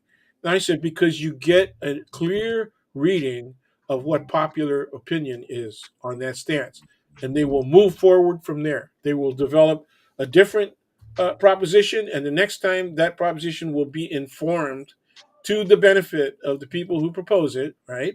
Mhm. By their past experience. And so they said, so they're doing this just to get people, to take positions on the issues. And yeah, it's a essentially it's a government sponsored. In fact, it's a government sponsored. Political ploy. Well, it's a government sponsored. What do we call those things when people do test uh, test panels for new products?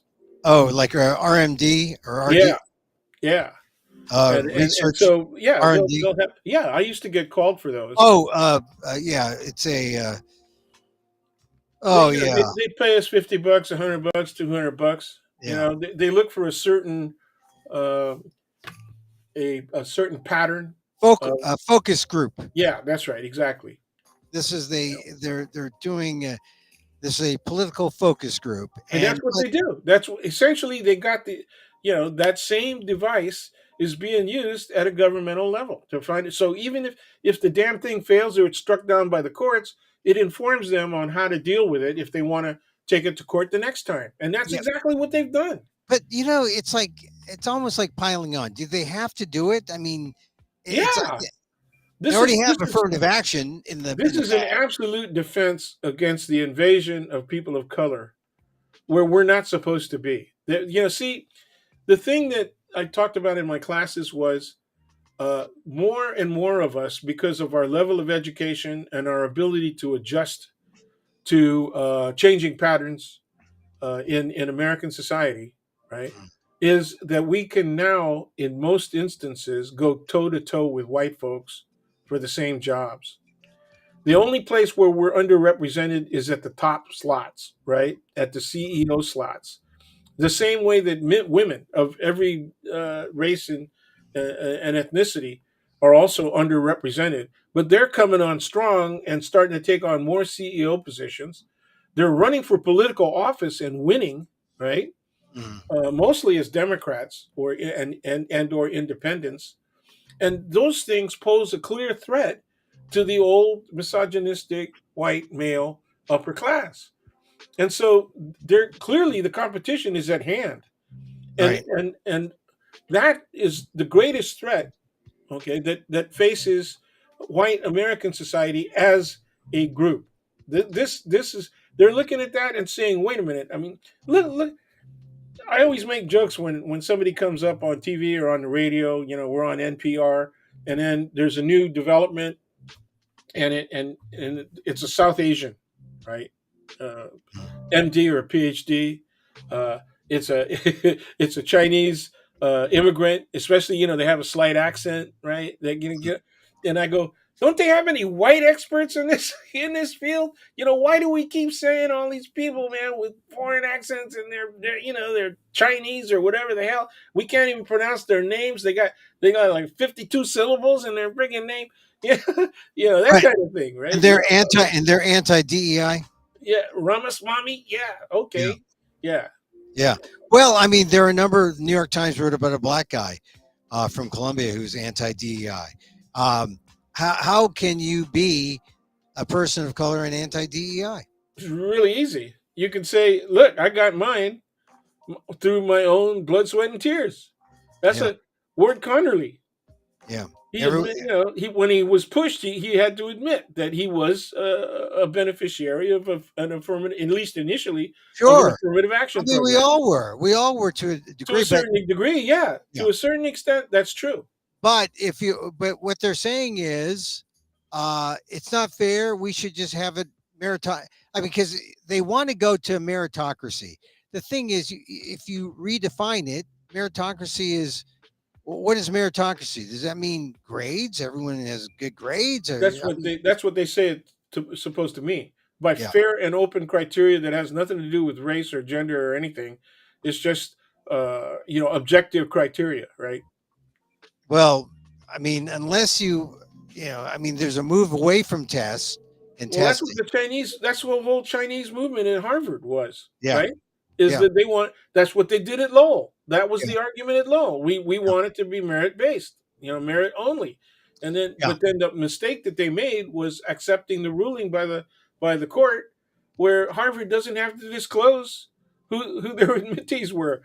They don't have to go. That was one of the things that Prop 209 tried to do in California, was make it completely illegal to even count how many people based on race. No identification for any reason on race, ethnicity, Oh, that immigration. way we don't know how racist we are. Yeah, That's the great thing. We don't know. Colorblind means we we don't want to don't know. we don't have to be we don't have to acknowledge our racism anymore. Yeah, and if by some circumstance people are able to prove we are in fact discriminatory, we don't want any remedies for that. We Okay. don't need them. We don't need them. That's immoral. It's Yeah, immoral to yeah, have yeah. because we're Well, colorblind. We when the like when the blindness. when the Supreme Court gutted Section 5 of the Voting Rights Act, Mhm. and then suddenly all of the states came up with new voting requirements. Remember that, voting Oh ID yeah, yeah, laws and everything else. yeah, That was pretty clear proof, right? yeah, That the Voting Rights Act was working, right? That it was working in favor of having more people engaged in the political process. Okay. Soon yeah. as the Supreme Court came down with that decision, wham, what, 17 states instantly came up with new. So they were just waiting for the decision. Yeah. Well, They're doing the same thing with the Harvard case now. They already have a plan. And so, all of you people that voted for these people, hey, good luck, right? I'm yeah. retired. I got my nice benefit package, and I'm gonna watch you guys suffer through all of this stuff Well, because it's you need to this pay is the price. You this is the vote for hard these thing clowns. because you go back to the civil rights movement 64, 65. You see where we are now and you start seeing the pendulum swing the Oh other yeah. way and Oh yeah. it's like, oh my god. Yep. um everyone took progress for granted, and that was a sure sign that. Especially people who made it into the middle class and the upper middle class. Oh And yeah, so yeah, that's yeah. who you're going to see come forward and say, "I'm against DEI." I mean, what is Vivek? Ramaswamy. I mean, he's supposedly a billionaire, I guess. He's got his And money. I want to know how he made his money. A biotech or whatever. I think, Sure. yeah, that's how he made his money. But it's blind. I mean, he thinks he did it by himself, but he didn't do it by Well, yeah, himself. but remember how Obama said you didn't do this. You didn't do this on your own. You didn't. I know. Well, and And even if people you got really did, upset. even if you did, you take the elevator up, you gotta send it back down. Yeah. That's an old, I think, Yeah, but Ramsey. I don't want other people on my floor, man. I like my Oh yeah, own, yeah, I get off like my my phone. space with a view. I got I Selfishness. like the exclusivity of my condition, folks. Yeah, Um, I'm happy up here. that's what it is. American selfishness. That's what. Oh, that's what we got. And Yeah, and we have all these little wars going on. People are worried about, and the most attentive people are worried about what the hell is going on globally. yeah, But we can't do much about that, right? I mean, yeah, that stuff moves. I mean, that's one place where obviously DC really makes a difference. Washington DC really makes a difference. yeah. But when it comes down to the ground and people are just looking at their own condition right here at home, Mhm. they have a tendency to blame DC. But the reality is the domestic close politics at the city, county, and the state level is really a more direct impact, right, on their quality of life, Mhm. and that's what we have to pay attention to. That's Yeah, what we're not paying attention to. I want to make sure that the people who are in the very red areas, the red jurisdictions of California, it's not hard to reach those people and to bring them closer to the center in terms of participating as conservatives, but participating as intelligent and correctly and accurately informed conservatives. yeah. That's all I think we want. We need to We talk to need each that. That's other. exactly my position. We need to We talk need to each that. other. Yeah, we need to talk to each other. We need to understand that being polarized means okay, you have one side, here's another side, but it doesn't mean that that's where you stay. You got to move together toward a center. I don't know. And Have you right, been? it's the liberal responsibility right now in California. It's the liberal responsibility to be able to reach out to those people, Yeah, and if you have to, you bypass their local representation and you just talk directly to the people. That also is like the governor. yeah. He could play a major role in that by reaching out to those districts Well, and and have you simply been listening to what their needs are. have you been following the California Senate race? It looks like it's all money, right? I mean, You it's mean got Schiff versus Porter versus Lee? it's Schiff, Porter, Lee, and then there's Garvey. The L.A. Oh yeah, Times yeah. LA Times came out with a real devastating uh, article that exposed Steve Garvey's private life as a man who, birthed all these kids. He's disowned his firstborn. He is a terrible father. He is not, he's got this image, this squeaky clean image, and he's anything but. And he's like an empty, he's worse than an empty suit. He's an empty baseball uniform. And that's the only reason why people might like Steve Garvey. But he was on that debate on Channel 11 in LA, and it was broadcast here in the Bay Area. And he is just not a very good politician. He just thinks, "Hey, I'm Steve Garvey, vote for me." Yeah, But that's so basically it. his main thing is, "I'm not a professional politician." That's right. Yeah, great. Well, he should be doing something other than politics because he's not good enough to be in politics. All right, so now Well, that leaves I'm the very three. thankful. I'm very thankful for all of those people on the right who say, I'm an outsider. Yeah, I'm not a professional politician. I'm an yeah, anti-politician yeah, and all that kind of stuff. Because what they have proven is man, you guys don't know how to govern. They don't know how to You govern. got They to go don't know how to. back and get at least a couple of units more in a political science class, man, Yeah. because Well, we get don't have it. this. Well, what we have in California instead now is we have Schiff and Porter and Barbara Lee. We have Yeah. three Democrats, and we have the diversity of democracy Yes, in we do. play, which is, or the diversity of the Democrats, because Yep. we see that it's not seen one Democrat, seen them all. Shift, Three shift, different shift, shift is closer to the middle. Schiff is Porter is a little more progressive, and Barbara Lee is really the progressive star. And well, she, she's a progressive star, but also you're dealing with two whites and a person of color, okay, and that says a lot.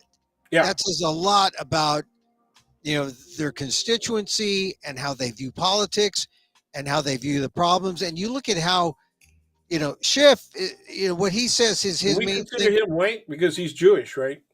Well, but look at his accomplishments. Schiff can say, I led the prosecution against Trump. We impeached him. We didn't convict him. All right. Well, okay. Thanks, Adam.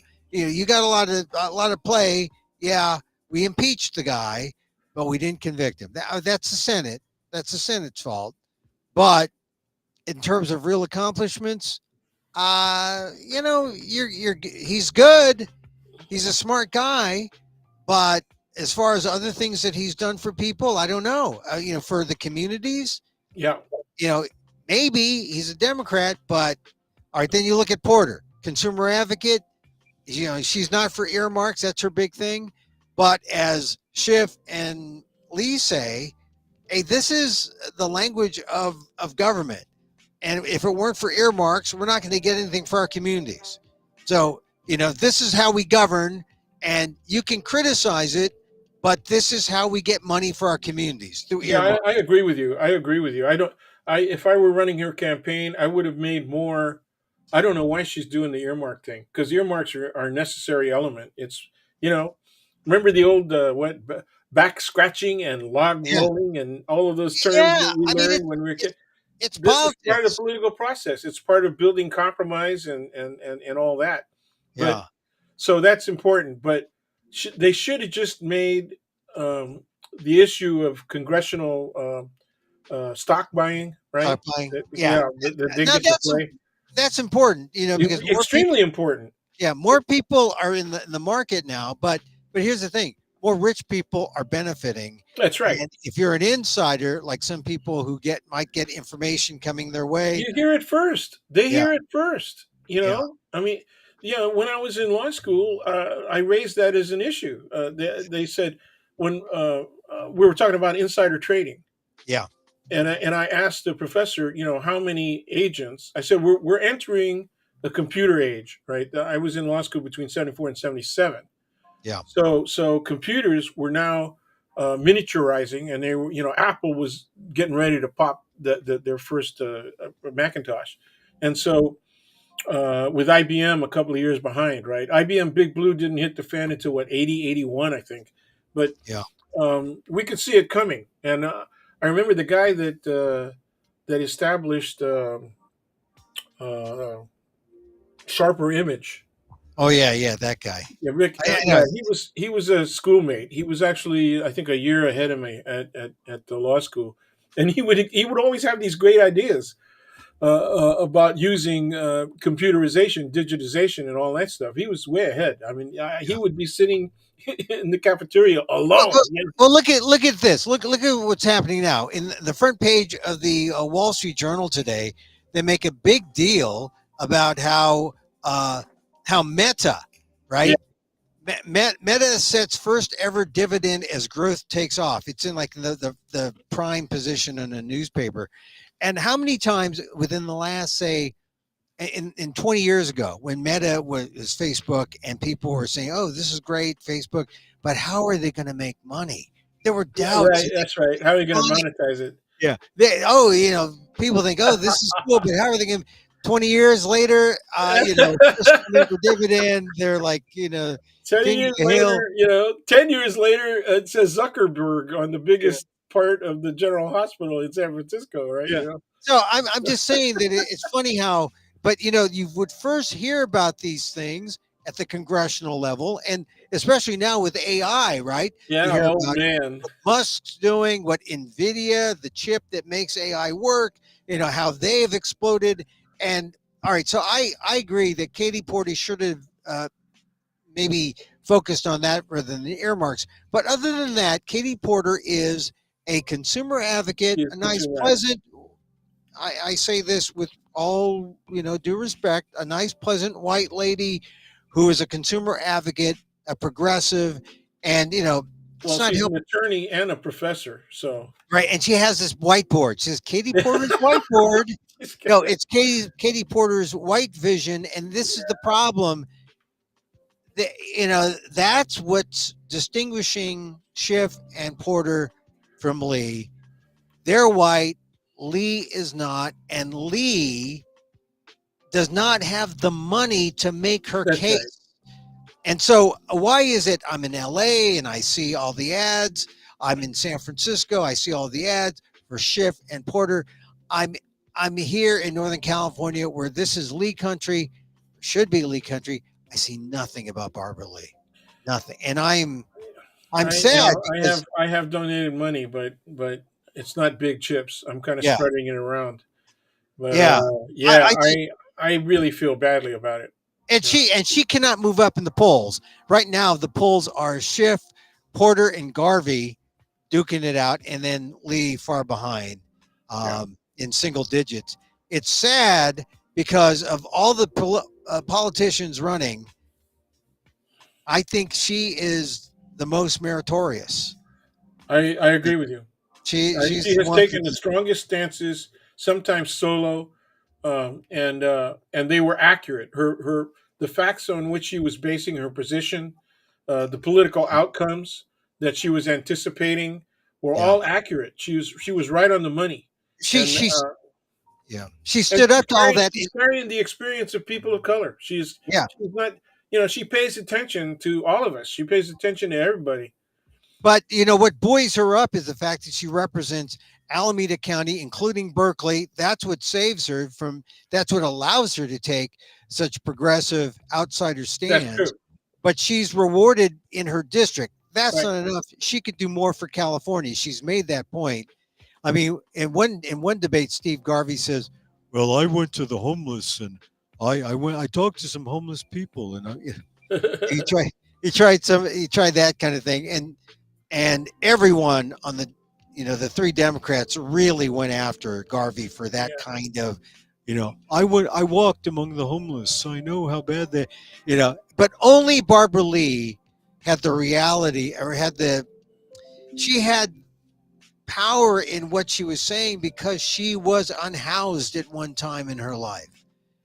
You know, not true with Porter, not true with Schiff. Yeah.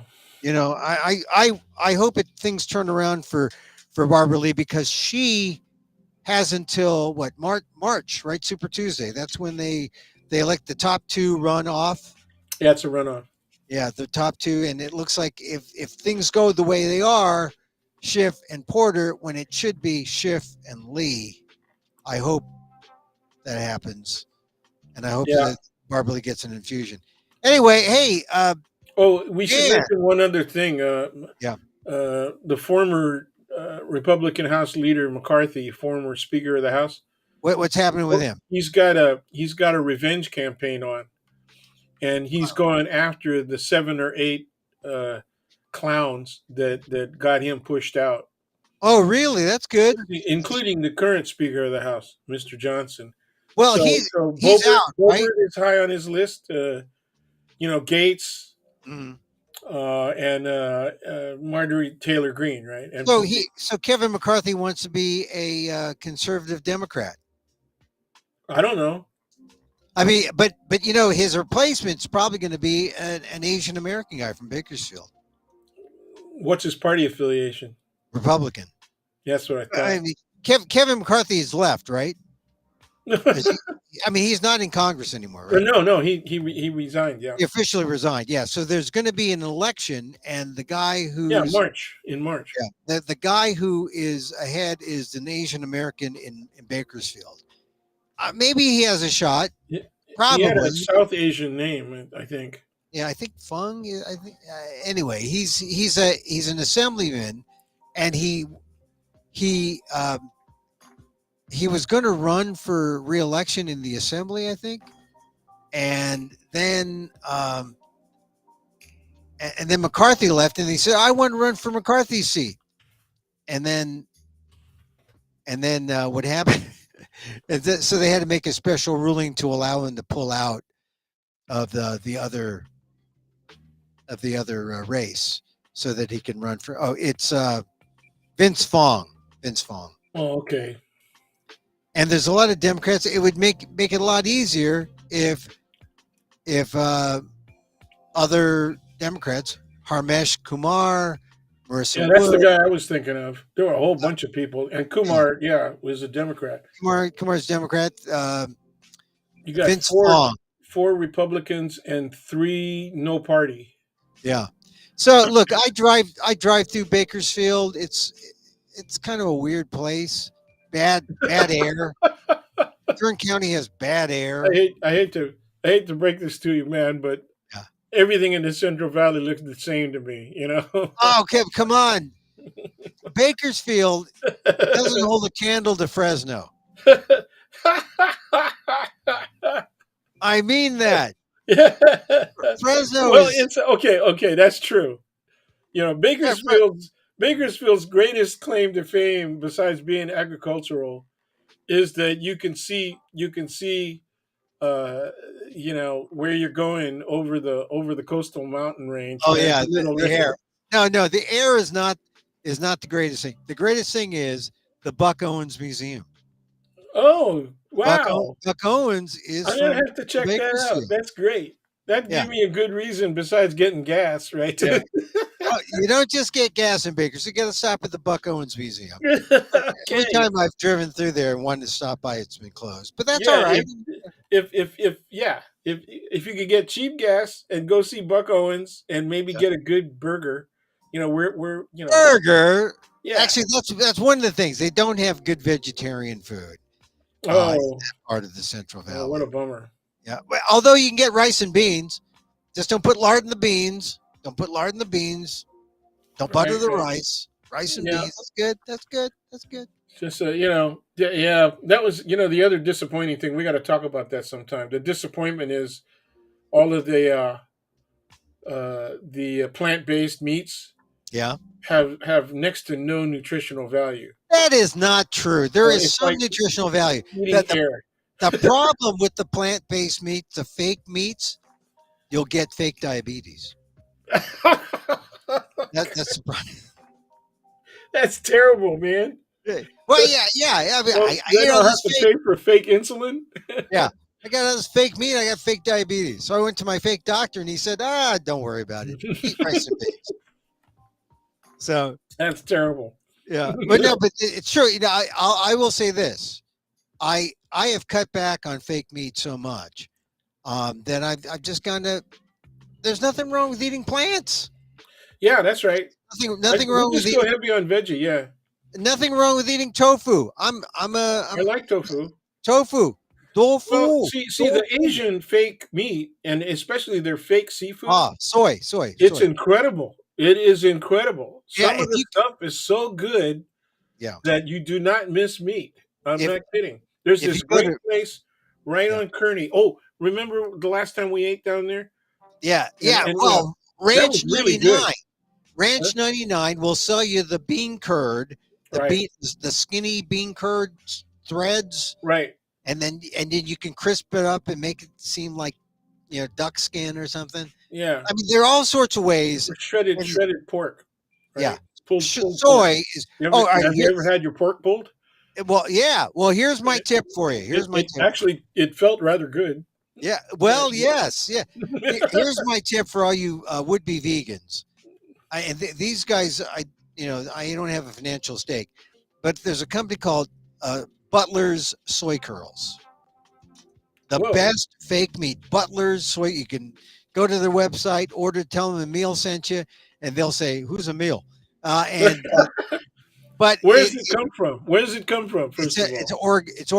Oregon. Oh, no They, kidding. Yeah. Oh, they're So big into, yeah, they're big vegan up there. yeah. So Butler's soy curls. I'm telling you that has saved us. From, we barely Impossible Burgers, Beyond Burgers, rarely. When we just don't eat them Well, it's really because expensive, and it's not that great. So, loaded with fat. Well, look, you're going to get protein, but you're going to get a lot of fat too. When they're talking about nutritional, well, negatives but for fake. they put that there for the flavor. Oh, the They need flavor, that but for the yeah, flavor. but then you get the fake meat, you get the fake diabetes. It's not good. No, you get real fat. Is what you get. It's fake. No, it's a fat. Fake. You've got to hit the treadmill. You have to run around outside. Maybe, yeah, Oh yeah, yeah, treadmill. you know. All right, so Dan, look, we talked 2 hours for this show, Dan. Oh my God! You Oh said you my God. wanted to do it in an hour, man. What happened?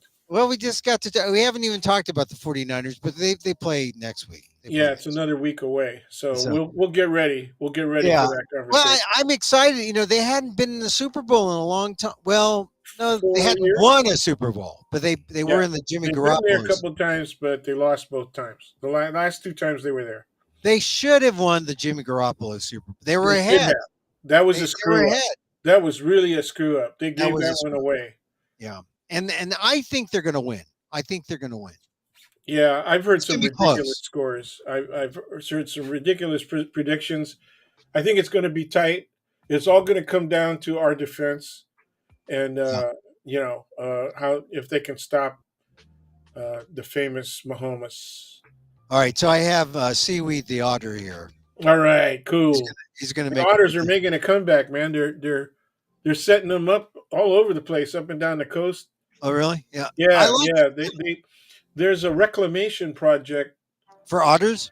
up. Yeah, come no for there's an erosion issue on some beaches Mm. along the Northern California coast, and the erosion was being caused by an invasion of crabs. Oh, so the otters eat the crabs. Exactly. Ah, good. So they're relocating otters in a certain. Now I like Otter that. relocation, Dan. Yes, Otter otter relocation. relocation. It sounds inhumane, but evidently the otters love it because they got all of the crabs they want, and Yeah. it's helping to prevent the erosion. Have you do you see? Have you seen an otter eat? Oh yeah, all the time. I mean, they I, they I love watching them. they Whenever bang on we their go, yeah, chest. that's right. They get a rock, Yeah. they pound the clams. They like the clams and the barnacles Yeah. all around Monterey Bay. So Yeah. it's really fun to watch them. See, this is the thing. This Watch is them eat. this seaweed He's has a cute. That's seaweed. cute. That's And unbelievably cute. and is this a male or female? Well, I can't tell.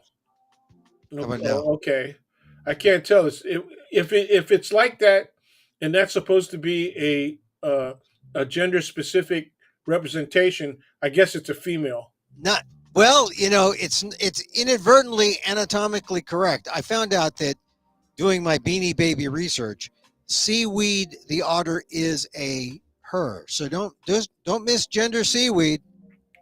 Right on, Seaweed's right a on, her. It's a her. right on. So and then One of my favorite animals. yeah, They are like raccoons though. They can get into everything. So yeah. I like you know, otters. I Okay. mean, cuter than hell and really smart. They Seaweed. remember the aggressive large otters, Monterey Bay. They climb onto people's boards. Oh yeah, yeah. And then I just like to look at them. Bang on their chest. Yeah, Bang the clams. yeah, and they look you straight in the face while they're doing it. Yeah, They yeah, look you straight and say, "Can you do this? Can yeah. you do? You can't do this." I like the They show otters. off. The otters. Okay. All right. All right, So I'll see you Dan, later. listen. Look. Thanks for talking about all That these was fun. topics. It was And once again fun. yeah, We got to watch what's happening with the Supreme Court of the Philippines. yeah, yeah. If you've missed any or all of our discussion about Rodrigo Duterte and Ferdinand Marcos Jr., you just manipulate the tape, go back to the beginning.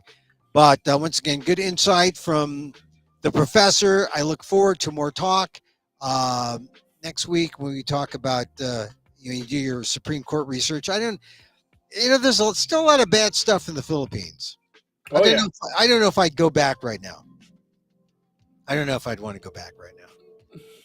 I Well, haven't been back there since the '80s, so why would I go now? So yeah, we haven't been back for 20 years, yeah, 24 years now. I mean, after a Last time while, we it's were like there was 2000. it's all new. I really love seeing other parts of Asia. Actually, That's you what know, I'm. That's what we're planning. Vietnam, That's what we're planning. interesting. Cambodia. I got connections. I got connections in Vietnam and Singapore. I've been to Malaysia. Malaysia, fascinating because it's not just I mean, it's Asia, but it's like you're in a Muslim country. Yeah, It's a yeah, very very mixed kind of thing, and then you got the big capitalist buildings, the glass buildings.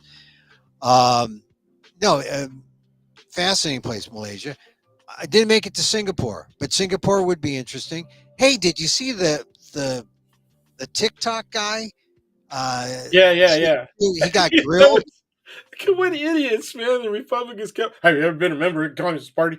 But I know. that's going to be a thing. That's going to be a thing where Oh yeah, they're oh going to yeah, they're going to haul in yeah. Asians, and you It, better. it, it worked. It worked 70 years ago, so why wouldn't it work now? You know, I mean, if you're Asian American, you better be ready for the. Are you you? better Are be you? Have you ready. ever been a member of the You Communist better, Party? you better be ready.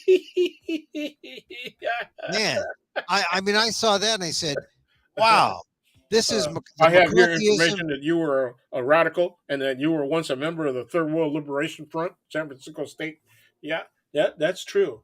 That's true. Wow, the Yeah. Asian American McCarthyism Yep. coming, coming, Here we coming. go. They coming for us now, man. They coming for us, brother. If Cotton, the Senator Cotton, Oh if yeah, yeah. I mean, Oh yeah. Have you boy. ever been? Have you now, or have you ever been? I mean, that's exactly the same language they used that HUAC used, right, when they were running Yeah, after people here. I know it was. All right, 1960, man. What how was do we their last stop on their anti-communist crusade? San how do, Francisco, how do we that go from Union town. otters? How do we go to otters from otters to communism? It just, I don't know. I don't know. yeah. It's the way they beat clams open with their with a rock on their Yeah. chest. You All know. right, you've been communist. You've been communist. That's We're gonna right. beat it out of you. Beat it out I've of you. seen them. Have you ever seen them when they try to hit a clam with a clam and Yes, it I does, have. and it Yeah, doesn't work? It doesn't work, and the guy realizes, oh, it doesn't. He tosses the clam, gets goes down and gets a rock. It's funny, man. see, you have to be observing the otters for a long time to Oh see no, that. I love it, man. I That's have great. my favorite restaurants in Yeah, Monterey. I like the pier because you could go out and get a seat right next to the rail and watch the otters. yeah, And they're the seals and the otters. They occupy almost the same space on that same beach, right? yeah. It's I really fun. no, I love to watch the otters. I love to watch Yeah, the me otters. too. What is that? I have an otter T-shirt and stuff. Well, we'll have to go. We'll have to go watch the otters together. All right, We Dan. should do that. All right, we'll do They got that. good All right. food on that pier, man. There's I good food know, there. I know. We'll find some vegan stuff. All All right, right. Dan. All Thank right, you. man. All right, there Thank he you. goes. There he goes. My friend Daniel Phil Gonzales, Asian American Studies professor, San Francisco State University. It's the College of Ethnic Studies, and we bring him in on Fridays to talk about stuff. And then we talk about a lot of stuff, like the Marcos thing. There could be a civil war in the Philippines between the warring families. I mean, it wouldn't surprise me. It could happen. So we'll keep following that. We'll keep following that, and following the other things happening in the news. Well, I'm telling you that Tom Cotton thing when he grilled the head of TikTok, who's a Singaporean, saying, Your daughter is an American citizen. Are you thinking about becoming a citizen? No. Have you been a member of the Communist Party? The grilling of Asian Americans is coming. It's coming. All right. Have yourselves a good weekend. We'll be repeating this show. If you catch it on the repeat, it'll be illuminating. This is Emil, Amok's Takeout. My takes on all things considerable. We're here Monday through Friday in some form or fashion, generally live at 2 p.m. Pacific. We talk about stuff. We talk about news in the traditional news talk sense. We get up and we talk about the news and say, because I'm a newsman. I'm a newsman. And, this is our secret podcast. You can't get this on regular places where you podcast. We just pop up on YouTube at Emil Amok 1, on Twitter at Emil Amok, on Facebook at fb.com/EmilGuillermo.media. We just do our show. We record it. It's housed on YouTube. There it is. Catch it there. Once again, my shows. I do these shows, live, theatrical, one-man shows, in the Mike Daisy Spalding Gray vein, with a little stand-up thrown in there. I mean, there's some punchlines, mostly narrative-driven observations, but you can catch the shows coming up. Got some big shows coming up. And when I say big shows, I mean, there's a show. I'm part of the Rogue Festival in Fresno, March 2nd, Saturday, March 2nd at 2 p.m. and also 9:30 p.m. March 2nd. Sunday, March 3rd at 2 p.m. Thursday, March 7th at 5:30 p.m. and then March 9th, Saturday, March 9th at 5:30 p.m. That's at the Fresno Rogue Festival in the tradition of the Edinburgh Fringe, playing at the Lotus Room. Check out the roguefestival.org, FresnoRogueFestival.org for ticket information. Also, I'm in the New York City Fringe under St. Mark's, April 5th, Friday, April 5th at 9:50 p.m. Then Monday, April 8th, Saturday, April 13th, Friday, April 19th, Sunday, April 21st. 5 nights. And then I think doing a lot of comedy too. But that's at the Under St. Mark's, my 1 hour Emil Amok Lost NPR host, a wily Filipino. It's a new iteration of my one-man show. I think you'll like it. It's different. New arrangement. More jokes, funny jokes. And that's in April. And then in May, I'm at the Orlando Fringe Festival. So all those places. And in the meantime, I do this on the internet. We talk about the news. Thank you for being here. Like the airlines say, the airlines that fly with door bolts and those that fly without door bolts. They say, we know you have a choice. We know you have a choice to choose an airline that has door bolts and airlines that don't have door bolts. So thank you for being here. Really, I mean it. We like to practice meditation. Honest to God, it's helped. It's helped. Meditation and saffron helped. And so, loving kindness, show it to others. Show it first to others and it comes back, and then show it to yourself. And so, as I wish for me, I wish for you. May you be safe. May you be happy. May you be healthy. And may you live with ease. Ease. That's what we're looking for. We're always looking for ease. That's when you know you found it. It's easy. Enjoy the weekend. Listen to our show. The shows this week were good. 646, this 646, 645 was good. 644. We're all good. All good. Till next time. I'm Emil Guillermo. Emil Amok to you. Till next time. Mahal